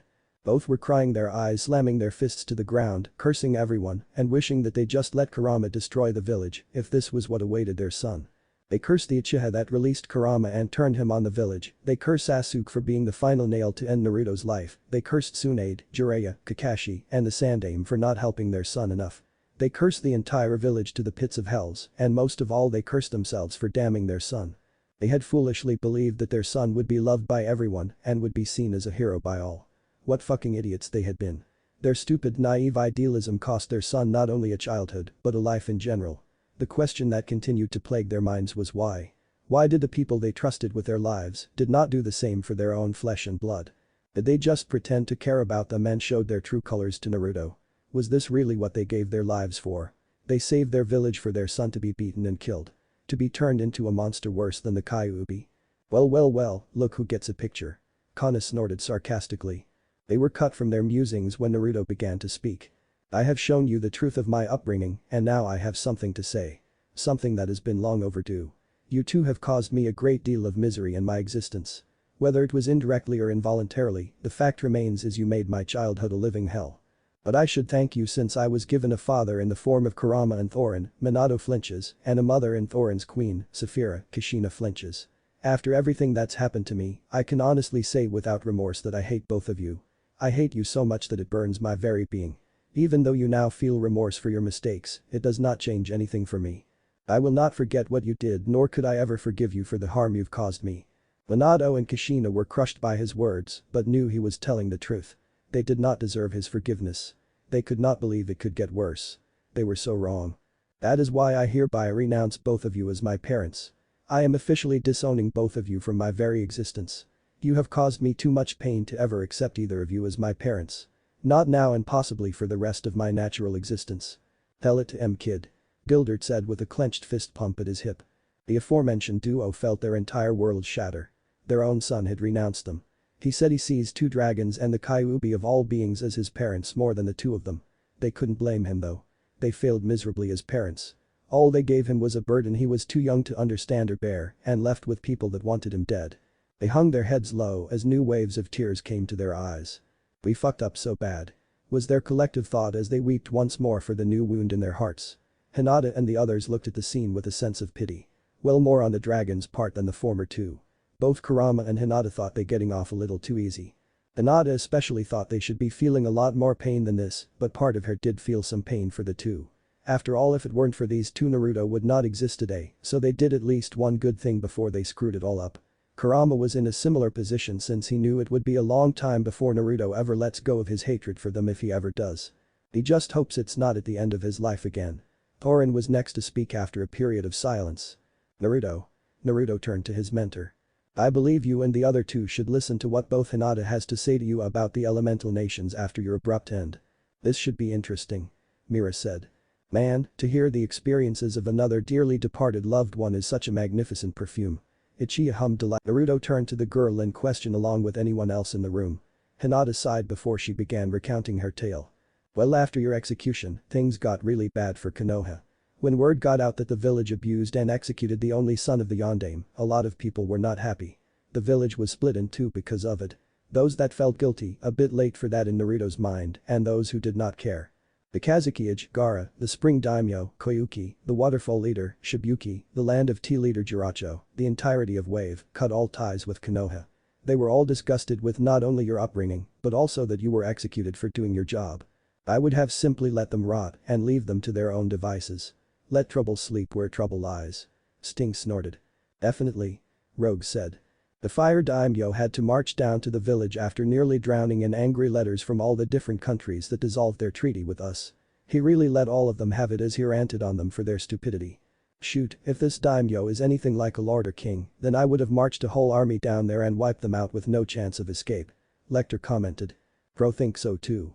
Frosh agreed, he always agreed to everything. The civilian council was disbanded and all of its members were executed and had all of their assets seized. The clan heads had to pay a hefty fine that depleted half of their income and savings combined. The shinobi elders were sent to a maximum prison. Danzo tried to fight back thinking this was his opportunity to take over, but Jiraiya and Tsunade killed him very easily. Bizrude Anbu then went on the offensive against the village. It became a bloody massacre, no one knew who was friend or foe. Afterwards the fire daimyo wanted to know why Danzo wasn't watched more carefully if he was such a suspicious character, but Tsunade had no answer to give him, which pissed him off even more. He basically removed all power from the Hokage and made her a figurehead before he begun calling all the shots for how the village ran. Wow, this guy did not let them off easily, did he? I say he did the right thing by putting them through the ringer, should have shut down their military forces just to see how they behave. Makarov said. Wouldn't have worked, too many civilians in a city that size is asking for trouble. Gajiel said factually. He was a commander for the Rune Knights, he knew stuff like this. All of our former friends were in denial, and many of them blamed you for all the damage that was done to the village. The only ones who looked remorseful were Shikamaru, Choji, Lee and Shino. Sasuke was still in a medically induced coma to keep an eye on him. I decided to fuck him over for what he did to you. I added some ingredients to his medicine he was being injected with that slowly killed his ability to produce sperm. Normally the drugs he was being given were to keep him down, so no one knew what was happening to him until it was too late. By the time he was awake, his testicles were like a barren desert. Oof, that is a bummer. Not that I would care for some idiot who thinks he is worth a mountain of gold rather than a bag of copper. Zeref snorted in dry humor. Naruto stared at Hinata in shock. You mean you? She nodded with a smirk. Yup, I made that puny Uchiha the last one in every sense of that word. Well, the last one besides Itachi and that masked bastard claiming to be Madara. Hell, I even injected him with some special enzymes that permanently relaxed the muscles in his genitals so he could no longer get an erection. No children and no sex for that bastard ever again. Though I was saving any poor girl or guy stuck with him from a life of disappointment. He really earned the title runt of the Uchiha. Naruto could not help but roar in laughter, everyone else joined soon after. Kurama was rolling on the floor and could feel his sides hurt from all the laughing. Take that Uchiha team. The blonde thought. He seems pleased. Lily said with a smirk. Hinata then continued. I decided to go to Shizune to become her apprentice in the medical arts. She said I should go to Tsunade, but I told her I wanted nothing to do with that woman that could not do anything to save you. Plus she was taking Sakura and Ino as her students and I wanted nothing to do with those two either. She finally agreed and began teaching me about poisons and medical ninjutsu. At first Tsunade said she was not ready to take a student and Shizune took that personally. It made her question if Tsunade ever had faith in her abilities as a medic. When Tsunade tried to justify herself, Shizune left saying she will make me the most powerful medic that ever walked the elemental nations, surpassing even her and Mito Uzumaki. That was when a competition started between the two of which could produce the better student.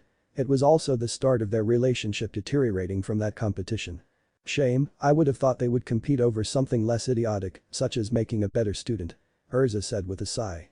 Like what, eating strawberry cheesecake? Mira asked with a sly look. Shut it, Mira. Retorted the knight. Thanks to my Byakugan and near-perfect chakra control, I excelled greatly in the medical arts. Then came my training in elemental manipulation. When Shizune tested my affinity, she was surprised I had a double affinity for water and wind. This finally explained why I was no good for Juken in its current state. The Juken was made for those with an earth affinity. It demanded someone sturdy and strong like a stone. But my nature demanded speed, flexibility, and adaptability. I decided to create my own style of Juken that complemented my two affinities to create a whole new way of using the Byakugan in combat. One day I was called by the Hyuga elders to the clan dojo. Apparently they wanted to test Hanabi's skill against me once again. I decided to humor them for a bit and agreed to it. Hanabi tried to weaken my resolve by talking about how pathetic you were and she could have made a better wife for such a fool. That made me snap and forget about any restraint I was planning to show. I rushed right in and knocked off her feet in seconds and beat her to the ground until she was a bleeding mess. The whole clan was shocked, some of the elders tried to intervene, but I knocked them to the ground with some powerful but deadly strikes to their groins. Hiashi was terrified by what I just did. Pretty sure any man in their right mind would be terrified, that's our pride right there for some of us. Gildertz exclaimed. Pervert. Kana yelled as she smashed a bottle of liquor against his head. He would have ordered me to stand down, but my glare stopped all that. I told him I was done with this bullshit from him and the rest of this disgusting clan. I told them that the Shy Hinata was dead and gone forever. They wanted me to be a cold-blooded Hyuga and they were gonna get it. Niji made a comment about me still being weak like the demon, and I countered by activating the seal on his forehead. The bastard screamed for a few minutes before I got bored and stopped. I told him that next time I won't stop until he was dead on the floor and said the same thing for the rest. After that they never got in my way again. The entire house was afraid of me. After a whole year, Shizune wanted me to sign the slug contract, but I told her I have a contract in mind. With that we traveled to the remains of Yasushi Agakure. Like Kurama said, I was able to enter thanks to your blood in my system from our marriage and found the contract to the Phoenix. We kept it a secret from everyone and I worked on learning the super strength technique that Tsunade developed and learning elemental mastery and senjutsu from my summons. This went on for another 7 or so years. By the time I was in my 20s, I became the most powerful member of my age group. I had mastered my Sage mode in 3 years and I was stronger than both Jiraiya and Tsunade combined. This was one of the things that led to Shizune finally cutting all ties to Tsunade. Tsunade refused to admit defeat and Shizune had enough of her and quit her job and moved in with me at an apartment in the village. At this point in time I was in Anbu and captain of my own squad.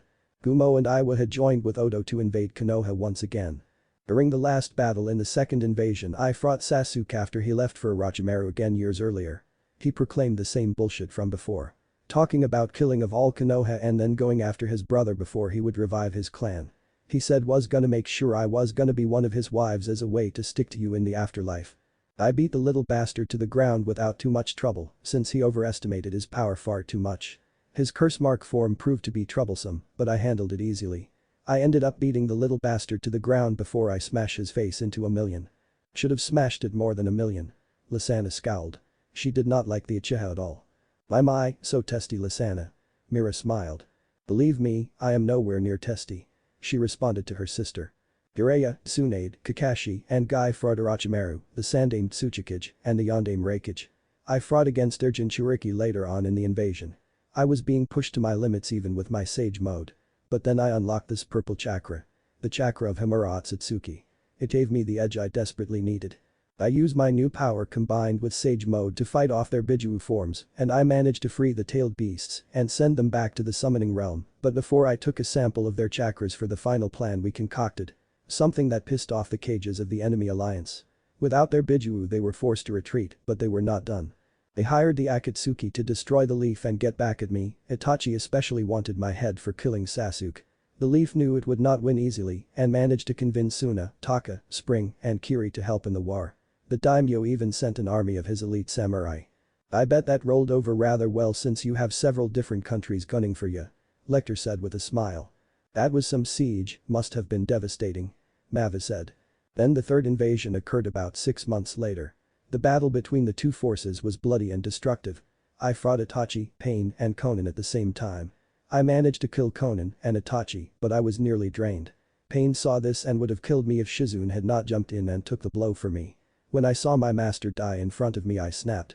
My chakra level spiked to ungodly levels. I began absorbing chakra from all around me and I absorbed the chakra of all the Biju I had collected over the years. I achieved what Kurama and you had wanted.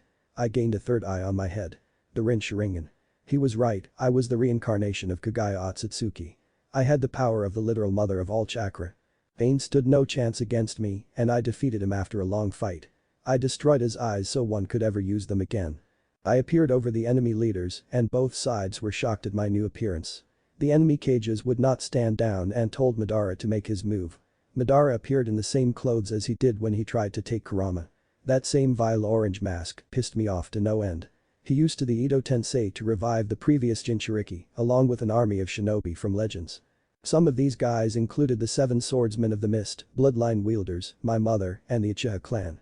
He tried to resurrect you, but was confused when it did not work along with everyone else. That was when I knew you were alive somewhere and that gave me hope that you were happy somewhere away from all this. I used my new powers to wipe out his zombie army and barreled right after him. I managed to rip one of his arms in his Sharingan eye. I managed to damage his mask to reveal Madara, or Tobi as he called himself, was actually Obito Uchiha, one of your ex-father's students. Minato and Kushina gasped in horror. He tried to use the Jito Meizo with the little chakra he had of the tailed beasts. He only had the 1, 3, and 7 tails. Everyone else was back home in their respective realm. Kurama was dead for good because the seal of the Shinigami made sure he would stay in the afterlife. The worthless statue did not work properly since he did not have the proper eyes to control it, and that gave me the opportunity to destroy it. I created the biggest Gundama I could produce and fired it at the statue. It was obliterated instantly along with Obito and Zetsu, and freeing the remaining Biju before I sent them home as well. Orochimaru was finally killed in the final battle against his teammates, but so was Jiraiya and Tsunade. The Raikage was barely alive with one arm and leg. The Tsuchikage was bisected courtesy of Kakashi and Guy entering the battlefield. Kisame was dead from a fight with the rookies. They all died fighting him, with Lee using all 8 gates to decide the fight. The other member had died earlier on in the years by one of us. Sasori died to Sakura and Chiyo. Deidara died in a fight with Kakashi, trying to blow himself up with him and failed. Haiden and Kakuzu died in a fight against Teams 7 and 10 in the aftermath of Asuma's death. So much death, all because of petty revenge and anger. Makarov sighed out. If only they had realized their mistakes earlier, then it might not have happened. Laxa said in agreement. In the end, the 3 enemy villages were split between the other 3, and they decided I should be Hokage. I accepted it since I promised to make your dream a reality and change the village the way it was supposed to be.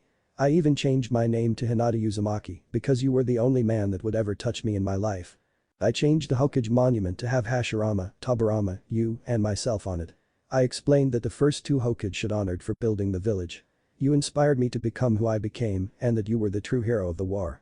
Myself was so that people could remember what hard work and dedication and can lead someone to. That is about it. I reigned as Hokage for about 50 years before stepping down for someone else. After that I traveled the world helping whoever I could before passing away peacefully when I turned 125. Wow, talk about wisdom for one's age, she must have been bored out of her mind if she was that old. Natsu said, stunned. Natsu, that was rude, apologize. Urza ordered him. Why yes ma'am, I'm sorry. He squeaked out. Naruto, Kushina, Minato, Kurama, and the others just stared in awe. Hinata had truly come a long way from who she used to be. Naruto could not have been more proud of his queen. She proved everyone wrong, and she rose to heights even he did not think were possible.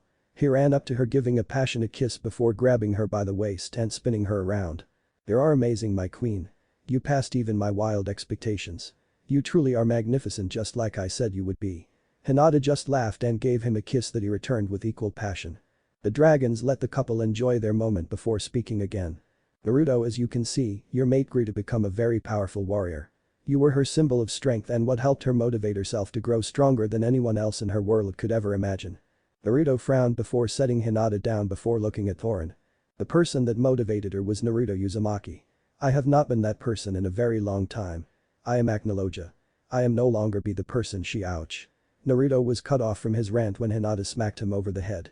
Ah, so even he's not immune to rightful punishment. Gagiel smirked, serves him right. Luckily I don't have to worry about that from Levi, she's too sweet. He said. Oh yeah? Levi asked, causing that same smirk Gagiel had on his face to vanish just as quickly as it came. Aw shit. What the hell, Hinata? Hinata just looked annoyed. I hit you because you were spilling some bullshit again. You tell me you are acnologia. So what? I told you no matter what happens I would follow you into the depths of hell. If you become the bringer of evil itself I would stand by your side till the end of time. Do you hear me? I love you. Whether you are acnologia or Naruto Uzumaki doesn't matter. I will always love you no matter till the end of time. MMPHH, HHMMMPHHMPMMMH, HMM, HHMMMMHHHHHMMMMPPPHHHH. Bacchus cried in his gag, his guildmates looking at the restraints just to make sure it was secure. They were men and men did not cry like girls. Naruto just looked in awe on the girl in front of him. How can she still say all that? She doesn't even know everything he has done, yet he can tell none of it would change her opinion of him. She would always love him. All he could do just look at her in amazement before giving her a hug and whispering thank you again and again. Hinata just smiled and returned the hug. Orin just smiled before continuing. See my son. Even your queen sees the good in you. You may say that you have no good in you, but you are wrong. And your actions in the last few years have proven this. Naruto looked at him questionably. Even the readers were looking at the screen with similar looks on their faces. Let's begin with the first thing you did. Remember when you found Mavis Vermilion? Wait, when did this happen? You never said he knew me. Mavis said as she looked to Makarov. The old man gave a shrug. What, we knew the subject would surface again, why waste the time to explain it to you when you'd find out in the story? Makarov responded. Keeping secrets from the first master now are we, how cruel Makarov. Mavis chided. She was orphaned on her island and you could have left her on that island, but you didn't. You helped raise her for the 10 years you two were together until she walked off to her own adventures. It was thanks to you that Mavis became the great mage she was and brought about the creation of Fairy Tail. Then there was the battle with that human Gildert's Clive. You could have left him there to die, but you went out of your way to heal him and take him to the nearby town. Your actions with the Dragon Slayers is another showing of your compassion. Finally, do I have to explain your actions on Tenru Island? Oh, I didn't know he helped me out as well. The acnologia that I fought just left me to die after I fought it for 10 minutes. Gildert said in surprise. What do you know, he has more honor than our acnologia. Urza complimented. Daddy's girl. Gadgil laughed out. What was that? Urza asked as she glared at him. And nothing. Gadgil said as he looked away. Naruto just stared at Thorin in deep thought. Had he really been that merciful and caring without him realizing it? He saved Mavis because he sensed the potential within her. He saw a greatness that was begging to come out. It the same thing he saw within Hinata. But there was something else in her, something that he had not seen in a long time. He thought back to the fight with Gilderts. He let Gilderts live because no one had challenged him in such a long time. He awakened a spark within him, even if it was only an instant.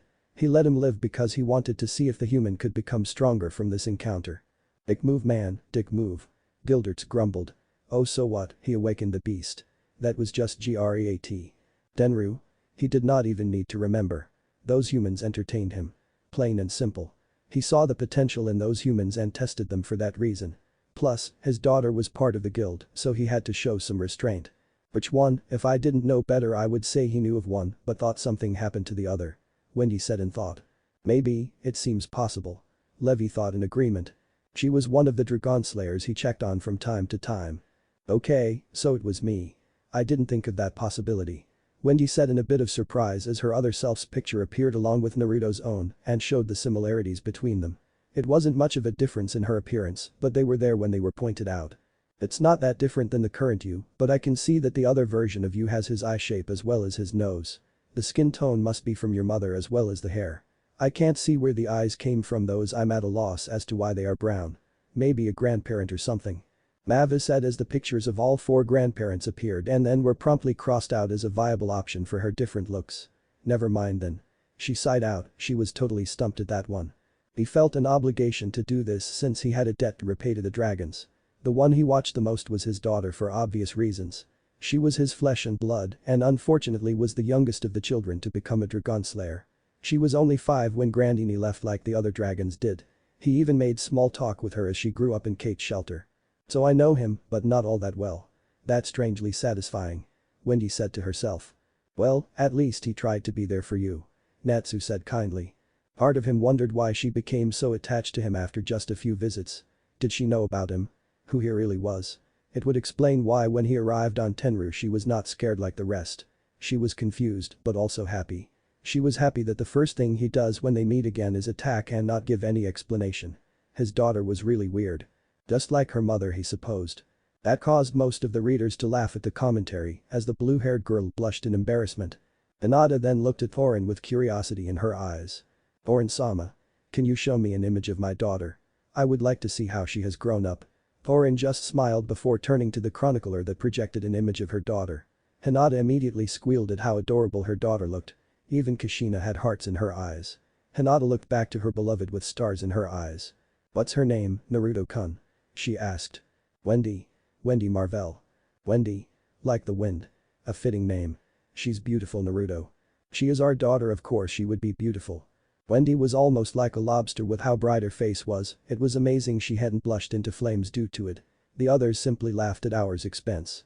She had such wonderful friends didn't she? You can note the sarcasm of the comment. Naruto. Naruto turned to the chronicler. The time has come to explain why we have called you here. Naruto looked at the dragons seriously. You know I am the son of the dragon god of time, Dialga, correct? Naruto nodded. Well, as you know I have the capacity to look into the future from time to time. Although they are just glimpses into them. Visions really, but they are very probable of happening. In my vision I see our world 14 years in the future. In this future, the entire continent is a wasteland and humans run in fear every day and are nearly extinct. The reason? Dragons have run over the world and rule over it with an iron fist. This must be about the eclipse gate. Natsu said. I think things took a turn from bad to good, Kihi. Gajiel chuckled. So we'll have help during the battle against the dragons, thank God. Those guys were made of some tough stuff. Sting sighed out. There may be more to it than what we originally thought of. Rogue said. It's a given, add an element of unforeseen circumstances, and then something changes. Laxa sighed out. The new light burst into existence before it cleared to show the members of the Oration Say's crime sorciere standing in a group as they looked around in confusion. Jel. Cobra. Serrano Nai. Yukino. Natsu. Urza. Yeah, you get the gist of it, we are so not going through the whole spiel of things. Once the group had been filled in completely thanks to Mavis not wanting anything to be left out, the group sat down in their own seats, with a snack table bursting into existence for their continued comfort. Naruto looked in shock. None of the dragons he knew would ever do that. Sure there was Kyurem, but even that sadistic ice freak had a code of honor. Who would dare do this? To answer your question. None of these dragons are our allies. These were man-eating dragons of the Dark Army from 400 years ago. Okay, so it's likely he'll appear to help, I won't complain. The more help we get the better and I'm all for it. I couldn't even dent the scales of that rock monster I was fighting. Cobra said with a sigh. I know right. It took me teaming up with Atlas Flame and using his flames to enhance my power to even knock Mothugler out. I didn't even break the scales of that dragon. Natsu sighed out. So much for us dragon slayers huh, we're a bunch of jokes compared to this guy. Cobra snickered out with Natsu nodding in agreement. Okay we get it, you guys are all weak, now can we get to the story? Angel said. Naruto was shocked. But how? I thought most of those beasts were killed at the climax of the war, how are they still alive? Because they came through a portal in time. Naruto froze at that. What? 7 years from now an eclipse gate is opened. Someone will try to open a portal to 400 years in the past to kill Zeref before he became an immortal and by extension stop you. But it backfired. The portal was opened, but instead of going in, something came out. 10,000 dragons came out of the portal and invaded all of Fiori and then the rest of world. Wait, this was what the king told us just before the 7 dragons appeared. This is what he left out. I knew he didn't tell us something, didn't I tell you Rogue that he forgot to mention something to us? Sting said excitedly. Okay, I think we get the picture. Minerva scowled. Naruto was just standing in shock at what he just heard. But he could not deny that what he said made sense. During the war, several dragons from both sides disappeared in the conflict through a portal in the sky. He always wondered what happened to those dragons. He also growled that someone was trying to use one of Zeref's magics against him. Nothing good can come out of time travel. It always ends badly for someone. So you want me to go stop this invasion and destroy this gate 7 years from now? Thorin shook his head. Will we get back up? Natsu cheered excitedly. Ah, these dragons won't know what hit them. Laxa smirked. We want more than that Naruto. It's time you get rid of this guilt you have been carrying around. Zeref will soon begin his destruction of the world and you are the only one that can stop him. Let's not forget about the Dark Army and the other malevolent beings that still linger around the world. This is an opportunity for you. You said you still feel responsible for your crimes against the dragons, then help the humans. They will need your guidance. The Dragon Slayers need your guidance. You are the only one that can help them. Wait, does that mean we get some training? Natsu asked eagerly. What, they're so lucky. Wendy pouted. Naruto shook his head, they would never agree to me helping them. The humans would sooner die or try to kill me before accepting my help. Then you make them believe in you. He turned to Hinata and she just smiled at him. Naruto-kun, you have always done the impossible. You have inspired those around you to go beyond what they are capable of. You did it for me, Wave, Gaara, Suna, Taka, Shibuki and many other places. Please don't let this chance slip away from you. If not for you, do it for our daughter. She deserves to live a life full of happiness with her loved ones. Please Naruto-kun, do it for our beautiful baby girl. Wahahaha, it's so touching. Again. Oh come on, you've gotta be kidding me. How'd he get out this time? He was tied up and everything. His bindings tighter. Use magic suppressants as well, that way he can't just pry them off. I'll use my plant magic to hold him down as well. Naruto looked down and thought. Could he do it? Could he really let go of all his guilt and start living again? He imagined Wendy's happy face with all her nakama, falling in love with a boy, walking her down the alley, and watching her have children of her own. He remembered what Kurama said of never letting the hatred consume him. To always press forward and never give up. Then he remembered something else. Some very important words from the past. Insert song. Naruto Os decision. I said it and I never go back on my word. That's my nindo. My ninja way. The person is truly strong when they have something precious to protect. Never forget who you are, Naruto. I am proud to call you my vessel, kid. You are the only I call worthy enough to have earned my respect and trust. That's why I am proud to call you successor and my son. Good luck in the next life, kid. I am proud to call you my son, Naruto. You are the first to learn magic from a dragon. You are the first of your kind. The first Dragon Slayer. The Dragon Slayer to the Dragon King himself. Now go and make me proud. Wow, so impressed, a lot of powerful beings. Angel said. Don't grieve, Naruto. I don't blame you for what you did. Remember, I will always love you. I will fight to the bitter end with you, Naruto.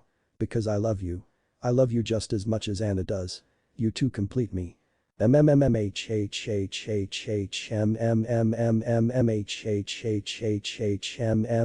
Take a guess as to who said that. You have great potential within you. I can feel it. You are meant for great things and I will help your journey by setting you on the right road. I promise to be there for you, Mavis. Borod. Mavis said excitedly. No, it was Naruto. Zeref said as he looked closely at the side note. I promise to save you, Naruto Nai. This is the age of magic. The age of miracles coming to life. So please don't give up on humanity yet. I know Fairy Tail will save you from the darkness. I swear it. It's the promise of a lifetime. Don't be a stranger out there. Everyone needs someone to talk their troubles to. Even a stubborn brute like yourself. So if you ever need a drink and someone to talk to, my doors will always be open. Gray and Leon said together they knew because she liked to indulge herself in alcohol from time to time. Please look after my daughter. The burden she has is a great one and I fear she won't be ready. Please help my darling Lucy. Mom, Lucy exclaimed in shock. Can't believe he met her. Natsu said with wide eyes as well. I promise to always look after you. I will make sure you live a full life and be able to have the life I was denied. I promise to always protect you, Wendy. I will always love you, my darling daughter. Oh, that was sweet of him. Mira said with a smile. Naruto Uzumaki always kept his promises. He had broken so many before, but it was time to change that. He will not break a promise to Hinata, not to his first queen, especially when it was about their daughter. Naruto looked at Hinata before smiling and giving her a kiss. He turned to the dragons. I accept your terms. For too long I have been in a state of self-pity and it's time to change. I will not allow those savage dragons to destroy the world. I will help those weak humans. I will destroy Zeref and all of his followers. I also will not let those savages shit on the legacy that you and the other dragons have left for me to live up to. I am Naruto D. Marvell. I am the first of the dragon slayers. I am acnologia. I am the Dragon King. There's that spark of life. Laxa snorted. Better than the self-brooding one he had before. Cobra snickered out. Everyone smiled with pride at Naruto's choice. Hinata gave a peck on the cheek. Naruto asked what will he need to do first. Well, first of all we will return you to Mount Zonia. From there you have 7 years to retrain yourself. Explained Thorin. Naruto looked at him blankly. Don't give me that look. You have not trained in over 400 years. You are rusty and need to get back in shape. Plus this gives you time to master all of your powers. And I do mean all of them, understand. Naruto growled, knowing exactly what he meant. But he needed to have all his powers in check to fight Zeref, and maybe that power will give him the edge he'll need against him. Must be one heck of a power if he's grumbling about it. Lucy murmured to herself. Naruto sighed before nodding. The chronicler smiled sadly. Unfortunately, it is time to say goodbye, Naruto. Naruto looked broken, but knew this would come to an end eventually. Just like all good things. He began to see everyone fade. Kurama looked at Naruto. Naruto, you have made me a proud fox. I would not expect anything else from my chosen vessel. Remember to never lose yourself and keep moving forward. Don't ever give up. Do me proud, kid. And with that, Kurama, the Kyuubi no Yoko disappeared. Naruto turned to Minato and Kushina. The three just look at each other in silence. Wonder how this'll turn out. Gajiel sighed, if it turned into a fight he'd just ignore it. Look, Naruto began to speak, but was cut off when the two hugged him, which left him dumbfounded. You don't have to say anything. Minato said. Even if you hate us, we don't mind. We deserve it for what we did to you. But know this one truth, Naruto. Kushina said. We will always love you. The two said in unison before vanishing. He was left completely speechless on what to say or do. That was nice of them. Urza smiled. He turned to the last person, Hinata. He tried to speak, but he choked up any response, which made Hinata smile. She reaches into her pouch and took out some items. A blue headband with a leaf symbol engraved on a slab on metal on the cloth. A black scroll with a red swirl. a necklace with a green jewel. The last item was a picture of her in her Hokage robes. He looked at her questioningly. She smiled softly. Mementos to remember her by, a sweet and final gift to her beloved. Ichiya said softly. The scroll contains some surprises for you and Wendy. The necklace was yours to begin with, so I am returning it to its rightful owner. The picture is for you to have on hand, plus I am sure Wendy will like a picture of me. There is an album and the scroll along with my gift for you. My headband is for you to have something to remember me. You wore my blood against Niji, so I hope you would wear my headband the same way. How sweet, like a knight accepting a token from his beloved maiden. Mavis said happily. Naruto smiled. Naruto, promise me you won't give in to despair again. Promise you will help those that need it. Please look after Wendy. Please be a loving parent to her. Every girl needs her daddy to be there for her. I can tell you found love again and that you have other children, Naruto-kun, and I'm glad you found happiness again with someone. I know you lost them, but you shouldn't let that stop you from loving someone. So promise me you won't stay alone. Promise me you will attempt to find love again. You need it, Naruto. I want you to be happy, so please do your best. Hinata, I promise to do my best. It's all that one can hope for when they have nothing left of their old life. Cobra said seriously. It's always hard to say goodbye when the one you love most has to leave you. Wendy sniffed. Well, we're lucky that everyone we're close to is together. Kana cheered. For now was the unspoken comment. Hinata, share one final kiss. I love you, Naruto-kun. And never forget I will always watch over you. I love you too, Hinata. My lavender queen. My goddess of the moon. I will love you for all eternity. Hinata continued to smile until she faded away. Naruto let a few tears fall as he let it sink in. They were gone. Gone, but not forgotten. They will always be with me.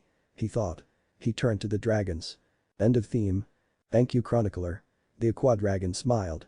I will see you soon. Good luck, young Dragon King. He too soon faded.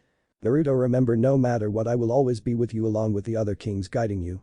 Just look inside yourself. Never forget. Remember who you are. You are my son and the one true king. Farewell, my son, and make me proud. Thorin glowed a bright green light that expanded throughout the void. Such proud proclamations. I promise, father. Everything went black for Naruto after that. When Naruto opened his eyes again, he was on Mount Zonia again as the sun is setting over the horizon.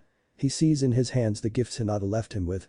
He puts on the necklace and seals away the scroll and photo within a pocket dimension he wields. He looks at the headband and smiles. I promise I won't ever forget. He ties it around his headband, looks up into the crimson-orange horizon. The eyes that were filled with rage, emptiness, grief and sorrow now had a fire ignited within them. A fire he did not think was there anymore.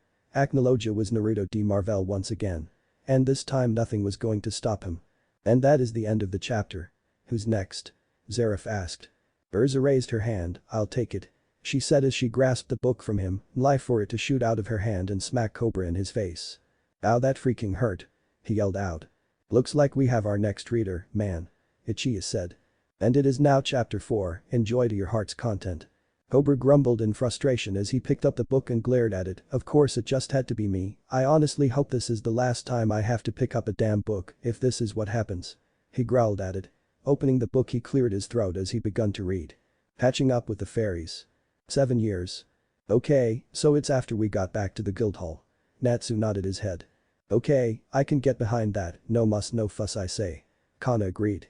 That's how long it has been for the members of Fairy Tail and the rest of the world after Acnologia attacked Tenryou Island. After the attack, Acnologia had disappeared and has not been seen since.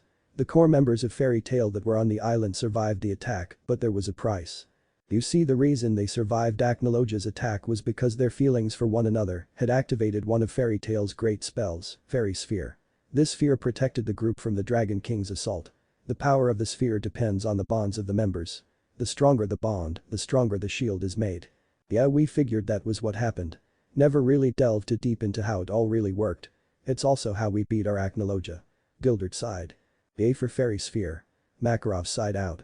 You weren't saying it like that when we used it on Acnologia, Master. Mira said. However, the side effect of the shield is that it put everyone on the island into a comatose state. They remained like that for 7 years and none of them aged at all during that time. It came as a big shock to everyone, but not as much as a shock when they found out who helped activate the spell. It was Mavis Vermilion, the first master of Fairy Tail. She appeared like a petite girl in her teens. She had a petite body with long pale blonde hair that reached her ankles with a single band pointing upwards on top of her head. She had wing-like adornments on the sides of her head. She had a pale pink dress with a red bow tied around the collar. Around her chest were 3 blue diamond patterns with 2 blue triangles above them. Each series of these is outlined in hot pink. She had deep emerald eyes with no pupils. She also walked everywhere barefoot. She wouldn't be the master if she wasn't barefoot. Urza smiled. That's Mavis for you, she can't stand wearing them. Zara said with a smile. Everyone was shocked to see the spirit of the first master and founder of their guild. Apparently she lives on the island, and since only members of the guild could see her, she decided to stay on the island for the time and reminisce on her life. However, after the fiasco with acnologia, she decided maybe she should return to civilization and see how her guild has grown. Ours never did join us, she just disappeared until the GMG when we walked out of the walkways and into the arena. Gadgil hummed. And then she had to pee, which is strange for a ghost to do. Makarov muttered to himself. The Tenru group and the members that came to find them were left dumbfounded, but they nodded nonetheless. After all, they could not reject a request from the founder of their guild. When they returned to the mainland, they were shocked at all the changes that happened without them.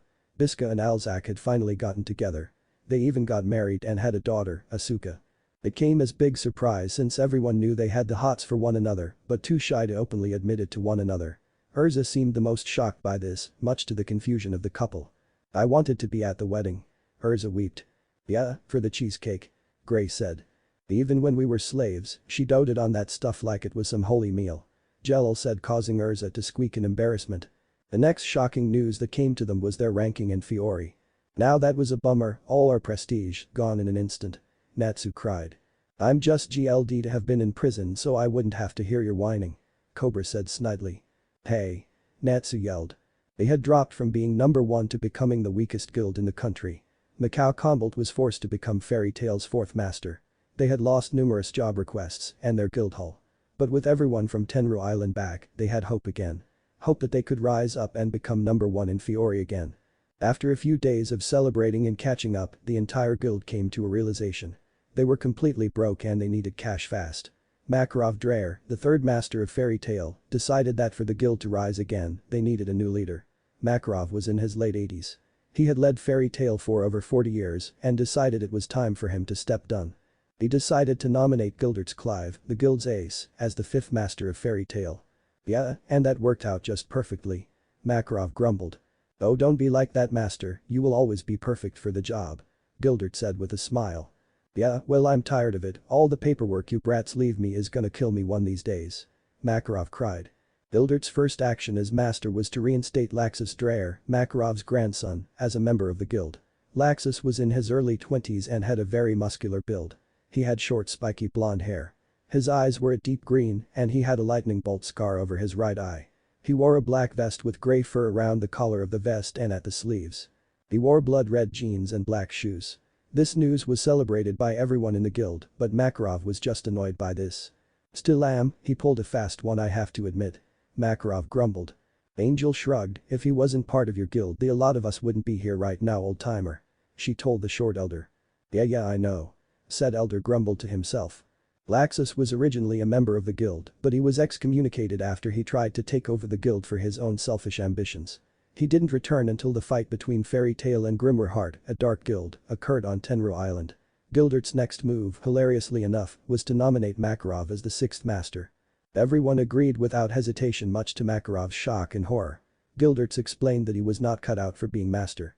He liked traveling around and seeing new places and having an adventure. He liked being a free bird, but he would stay to help the guild reach the top again. Plus it gave him time to hang out with his newly revealed daughter, Kana. Ugh, we've been over this, Dad, you don't need to coddle me. I'm a grown woman who likes her space. Kana whined. But baby, I just want to get to know you better. Gildertz whined as he tried to hug her. He looked around to find her in her usual spot. She had her traditional bikini top with maroon jeans and black heels. She had her wavy brunette hair down and was doing her usual pastime. Drinking barrels of alcohol on her own. How she drank all that beer and not get sick was a mystery to her father. Hell, 30% of the guild's alcohol bills came from her alone.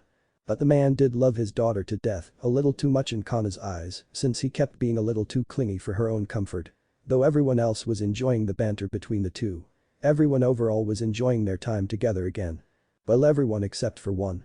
Which one? I assume it's little Pipsqueak. Gadgil snickered. Stop being rude or it's the couch for a month. Levy said as she pulled his cheek. Remember last time you had me sleep on the couch, the kid was made there. Gadgil said with a smirk that caused Levy to blush as others gagged.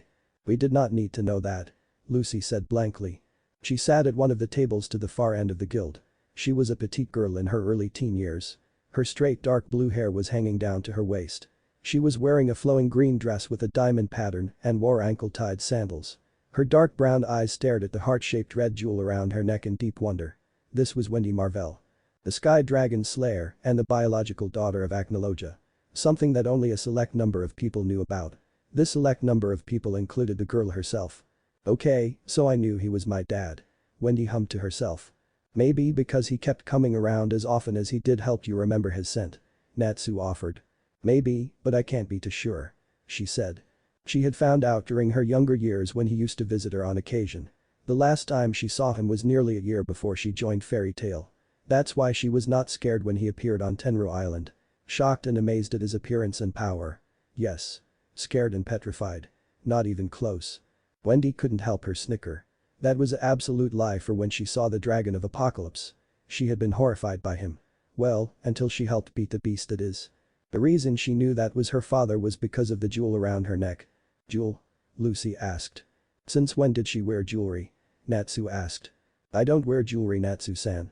Wendy said. Not this version, but story version does. Natsu said with a point to the television. It was his last present before he disappeared. It let her know that he was alive somewhere and it would glow a bright red whenever he was close by. So it made it easy to identify him, even in his dragon form. Hell of a here I am beacon for ya. Makarov mumbled in surprise. Shoot, if we had some of those when you went missing we could have found you so much easier than waiting nearly a decade to find you guys. Biska stated. What confused her was why he was there. He had no purpose there unless it was related to Grimwar Harder Zareth, but they had disappeared before he arrived. Something that must have annoyed him to no end, she mused. Then his unexpected attack on the entire guild. Well, attack wouldn't be the right word. More like him toying around with everyone. Bilderts had told them his fight against Acnologia lasted less than 3 minutes before Acnologia ended it swiftly with one strike, taking Bildert's leg, arm and pieces of his organs. Okay, no need to pull my name through the mud. I know I had my ass kicked by the bastard. Gilderts pouted as he crossed his arms. Hey, I would call fighting him that long without using his weakness a great thing. Kana said, you certainly made a name for yourself on that one old man. She told him. He did wonder how he even survived and if someone saved him from the dragon. Wendy knew better than that and her suspicions were confirmed on Tenru Island. Acnologia was having fun with them. He was testing them to see if they were worth his time. You would think spending time with your daughter would take priority. Then again she couldn't shout out dad. In front of everyone. That is a good point. Jello smiled with humor. Which would raise a lot of questions if she did call him father. Angel giggled. Ugh, please don't make me out to be some daddy's girl. I don't even like being coddled. Wendy sighed. The number of questions she would be bombarded with would make her brain blow a fuse. Plus she did not know how her friends would react and worse what the Magic Council would do to her if they ever heard that one of the most powerful and feared beings in the world had a child. She shuddered at the thought. That was probably one of the reasons he kept his distance from her. To erase any connection the two had. But her quiet mood was not because of not being able to talk to her father. Well, she did make a lot of good points, so I can't exactly blame them. Mavis said silently. Aka sniffled as he wiped a tear away, that is just so sad. He said as he blew his nose into a wipe, I wouldn't be able to handle not seeing a kid if I had one. He muttered. Goldmine nodded his head, yay I hear why how the hell did you escape this time? He cried out. It was how easily he took everyone down. Everyone threw everything they had including the master and yet they could not make a dent in him. Hell she saw him smirk at them when they began their assault on him. He was mocking them. Showing them how powerless they were compared to him. Hell this guild had 4 Dragon Slayers and yet not one of them was able to land a scratch on his entire body. Yeah, that was a bummer. Natsu pouted. I felt so powerless seeing him acting so careless about that too. Lax aside. He sure did know how to make us feel so low. Mira said with a saddened sigh. All they managed to do was send into the ocean.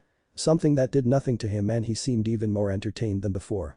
That was a blow to her pride as a Dragon Slayer. Then he charged and fired his breath attack at them, a breath attack that was not even at full power.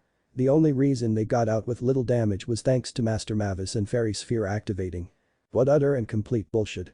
Sounds like somebody is upset at her daddy. Gadgil snickered. Well duh. Natsu snorted. Yes, the first master did save them, but Acnologia wasn't going all out on them. He could have blown the island when it appeared in his line of vision, he did not have to land on the island. You know, that is actually a very valid point. Urza pointed out. Huh, what do you know? I hadn't thought of that. Mavis muttered to herself. I didn't even think of that possibility.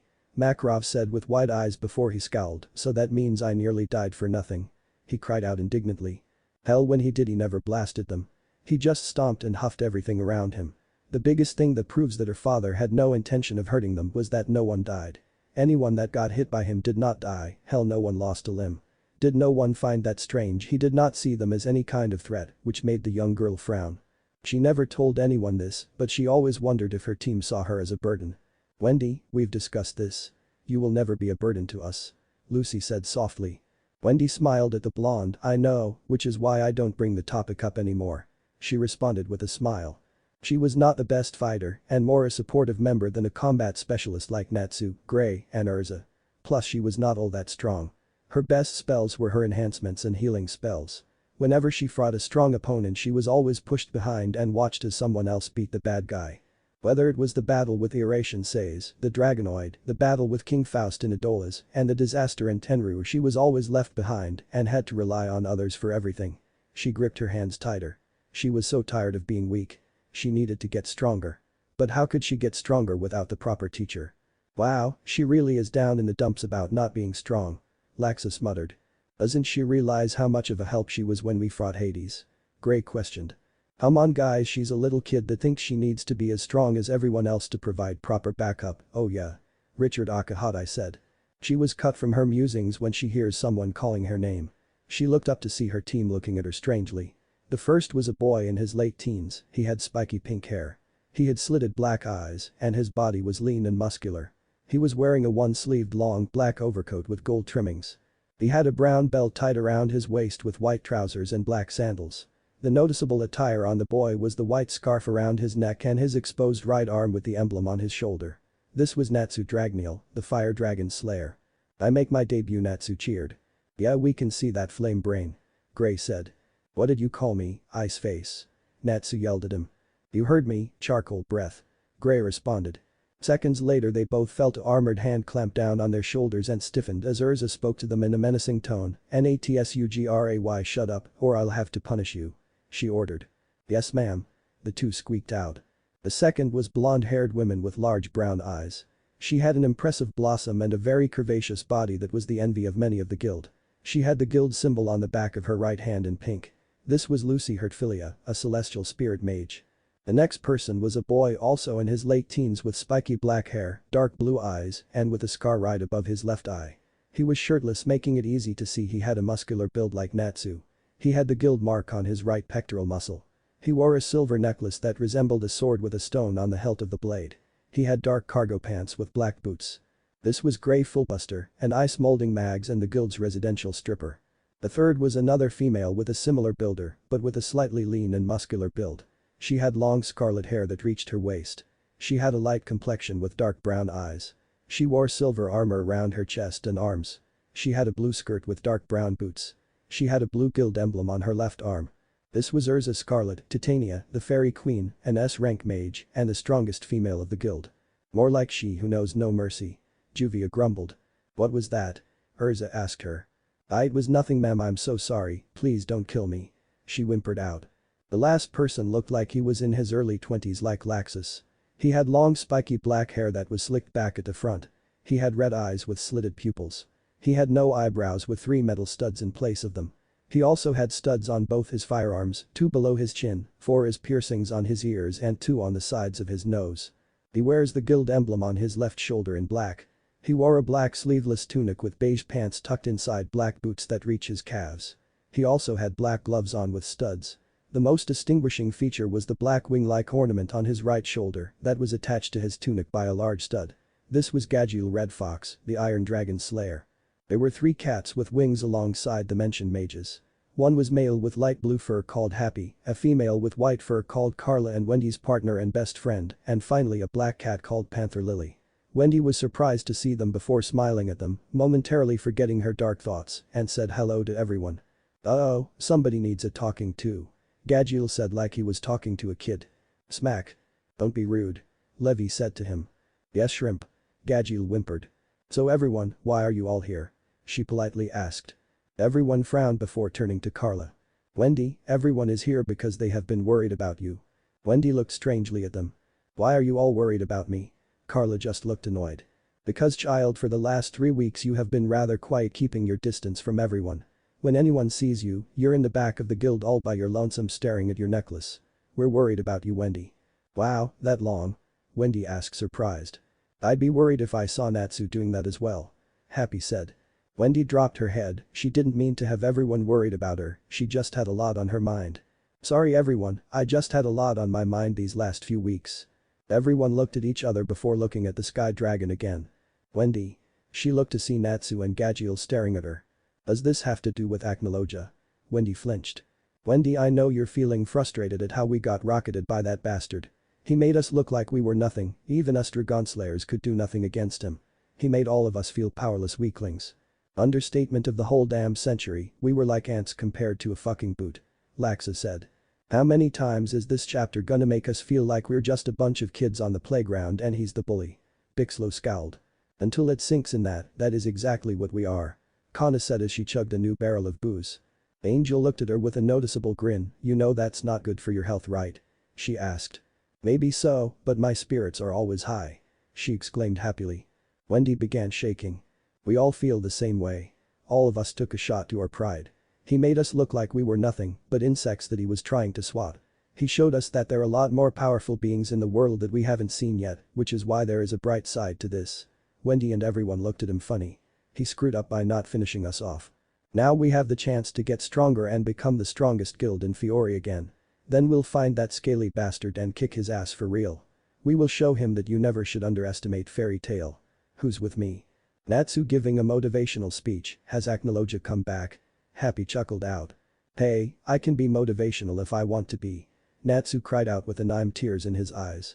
"Yeah, when your head isn't in a fight or focused on your next meal," Gray said. Natsu simply pouted more at that one. He knew it was true. Everyone cheered in agreement and even Wendy got back to her normal mood. Then Lucy looked at Wendy and the jewel around her neck. "Hey Wendy, I was wondering where did you get that necklace? It's beautiful. I've had it for a long time. It was gift that I got when I was still in Kate's shelter." "Who gave it to you?" Urza asked curiously. Wendy smiled. "My Two-chan gave it to me." This surprised everyone except Carla, who scowled at the mention of Wendy's father since they thought she was an orphan like the other dragon slayers. "So the secret is finally out," Lysana said. "Seems so, I wonder how they'll react," Jelal said with a smirk. "Wait, you have a dad? I thought you were like us." "You know," Natsu began. "An orphan raised by a dragon," Wendy finished. Natsu nodded awkwardly. "Since you don't bluntly remind anyone of being an orphan." By the looks of it, everyone else they felt the same and Urza made her dislike verbally clear by smacking him over the head. "Natsu, you don't just say whatever comes to your head. Think before you speak. Now apologize to Wendy," Ezra sternly said to the teen. Natsu grumbled but complied before apologizing. Wendy giggled and shook her head telling him it was okay. "Sounds like Urza alright," Makarov said with a chuckle. Master Urza said in embarrassment. "Don't deny you wouldn't do it because you so would." Mira laughed. "You see, my Two-chan was the one who left me in the care of Grandini. But I was raised by him till I was around 3 or 4. After that I only saw him on occasion when he checked up on me at Kate's shelter. He was rather secretive about himself, he didn't even tell me he was my dad. But I knew. I recognized his scent, plus I might have eavesdropped on some of his conversations with Master Raubal." Everyone chuckled at that. "The last time I saw him was nearly a year before the whole Oration Says incident. He gave me this necklace and said no matter how far he was, he would always be by my side. That was the last time I saw him and now 7 or 8 years have passed." She finished explaining. She could not tell them that he was on the island. At least not yet. "Well, I'd be worried as well if she knew her dad had been the one to attack them," Zareth said honestly. "Wouldn't we all?" Mavis whispered. This made everyone smile, but also wonder what kind of person Wendy's father was. Carla merely scoffed. She never liked that man. He always very secretive and told Wendy nothing about him or her mother. In her eyes, that man was suspicious hooligan that had no right to be Wendy's father. It was one of the many things that the two always argued about, but she decided to stay quiet this one time. "Hey Wendy, can I ask you something without it being rude? I was wondering what exactly that necklace does," Lucy asked. "It's fine." "Well, he said that the necklace was connected through a complex combination of sealing and rune magic. The necklace is connected to his life force. As long as it's bright red, he's alive. If it's black that means something is wrong with him, and if it shatters that means he's dead. Oh, he also said that if it ever glows a bright red it means he is nearby. Everyone was impressed at the skill Wendy's father had. He must be a very powerful mage. If only they knew. Yeah, if only. Gadgil said. I must say, that is ingenious. I would like to compare notes with this version of acnologia or Naruto. Fried said eagerly. Something tells me you'll get the chance to do so. Bixlo said. Oh, I do hope so, the knowledge he must have on the sealing arts alone must be immense. Fried stated. Sealing and rune magic in unison. That is an impressive feat. Only someone of Fried's Justine or more could do that. Your father must be a master in the sealing arts, Wendy. Urza said impressed. Wendy beamed at her. Hi, my 2-chan is the strongest mage I know. No could be able to beat him. I bet I could beat him easily.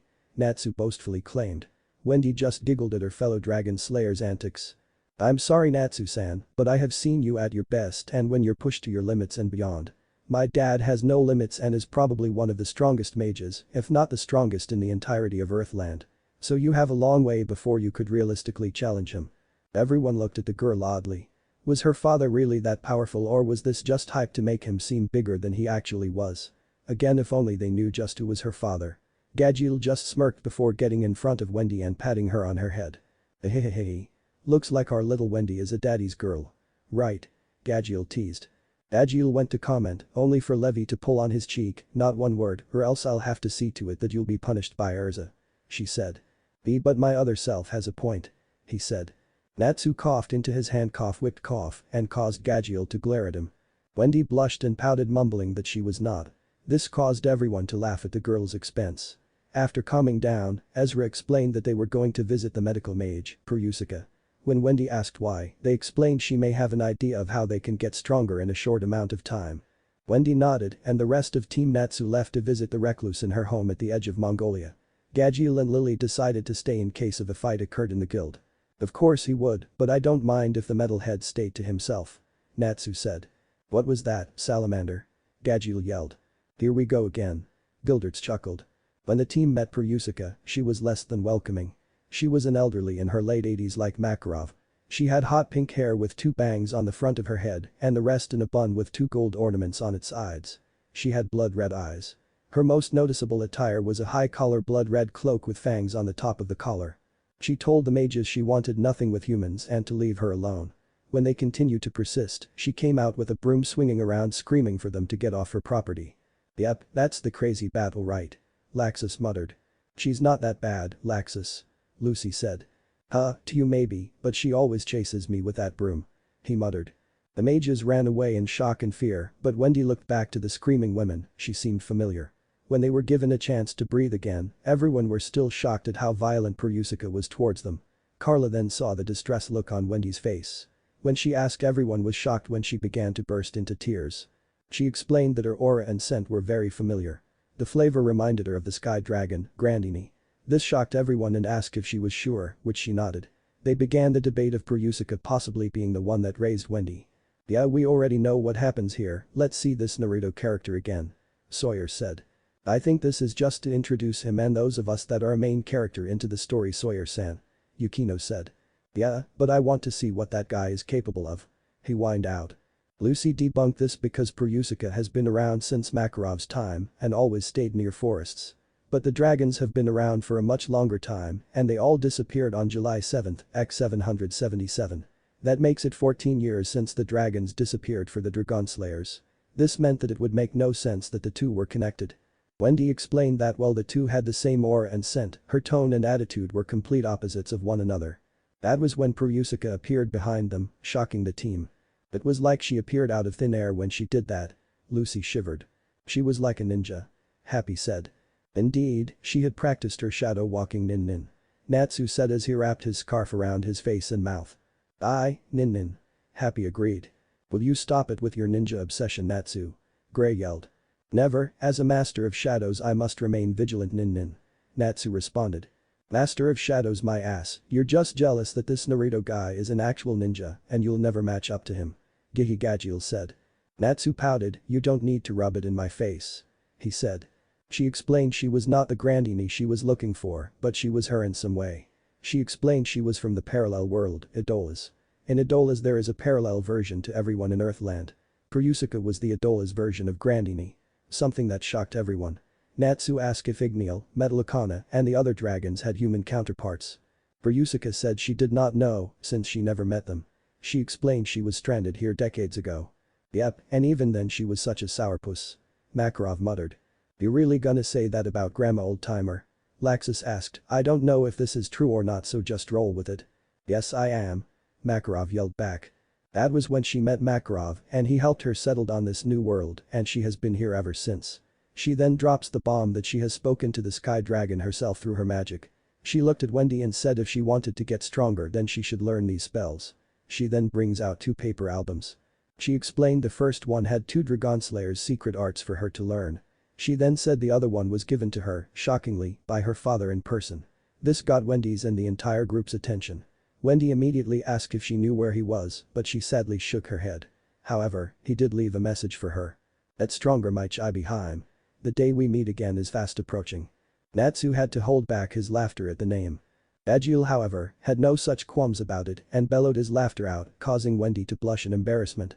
Wendy was blushing in embarrassment at the nickname, while the girls gushed at the cute name, while the guys simply laughed.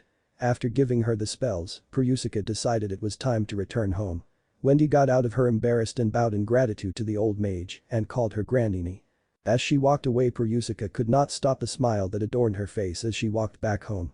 When the team returned to the guild, they saw Mikao arguing with his son Romeo. Romeo explained that the quickest way to become the #1 guild was to participate in the Grand Magic Games. So we're ignoring the clock ordeal are we? Mira asked. Seems so. Lysana said.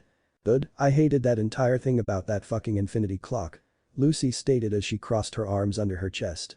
It was created by the council as a way for the guilds to compete and prove they are the strongest and avoid unnecessary guild wars.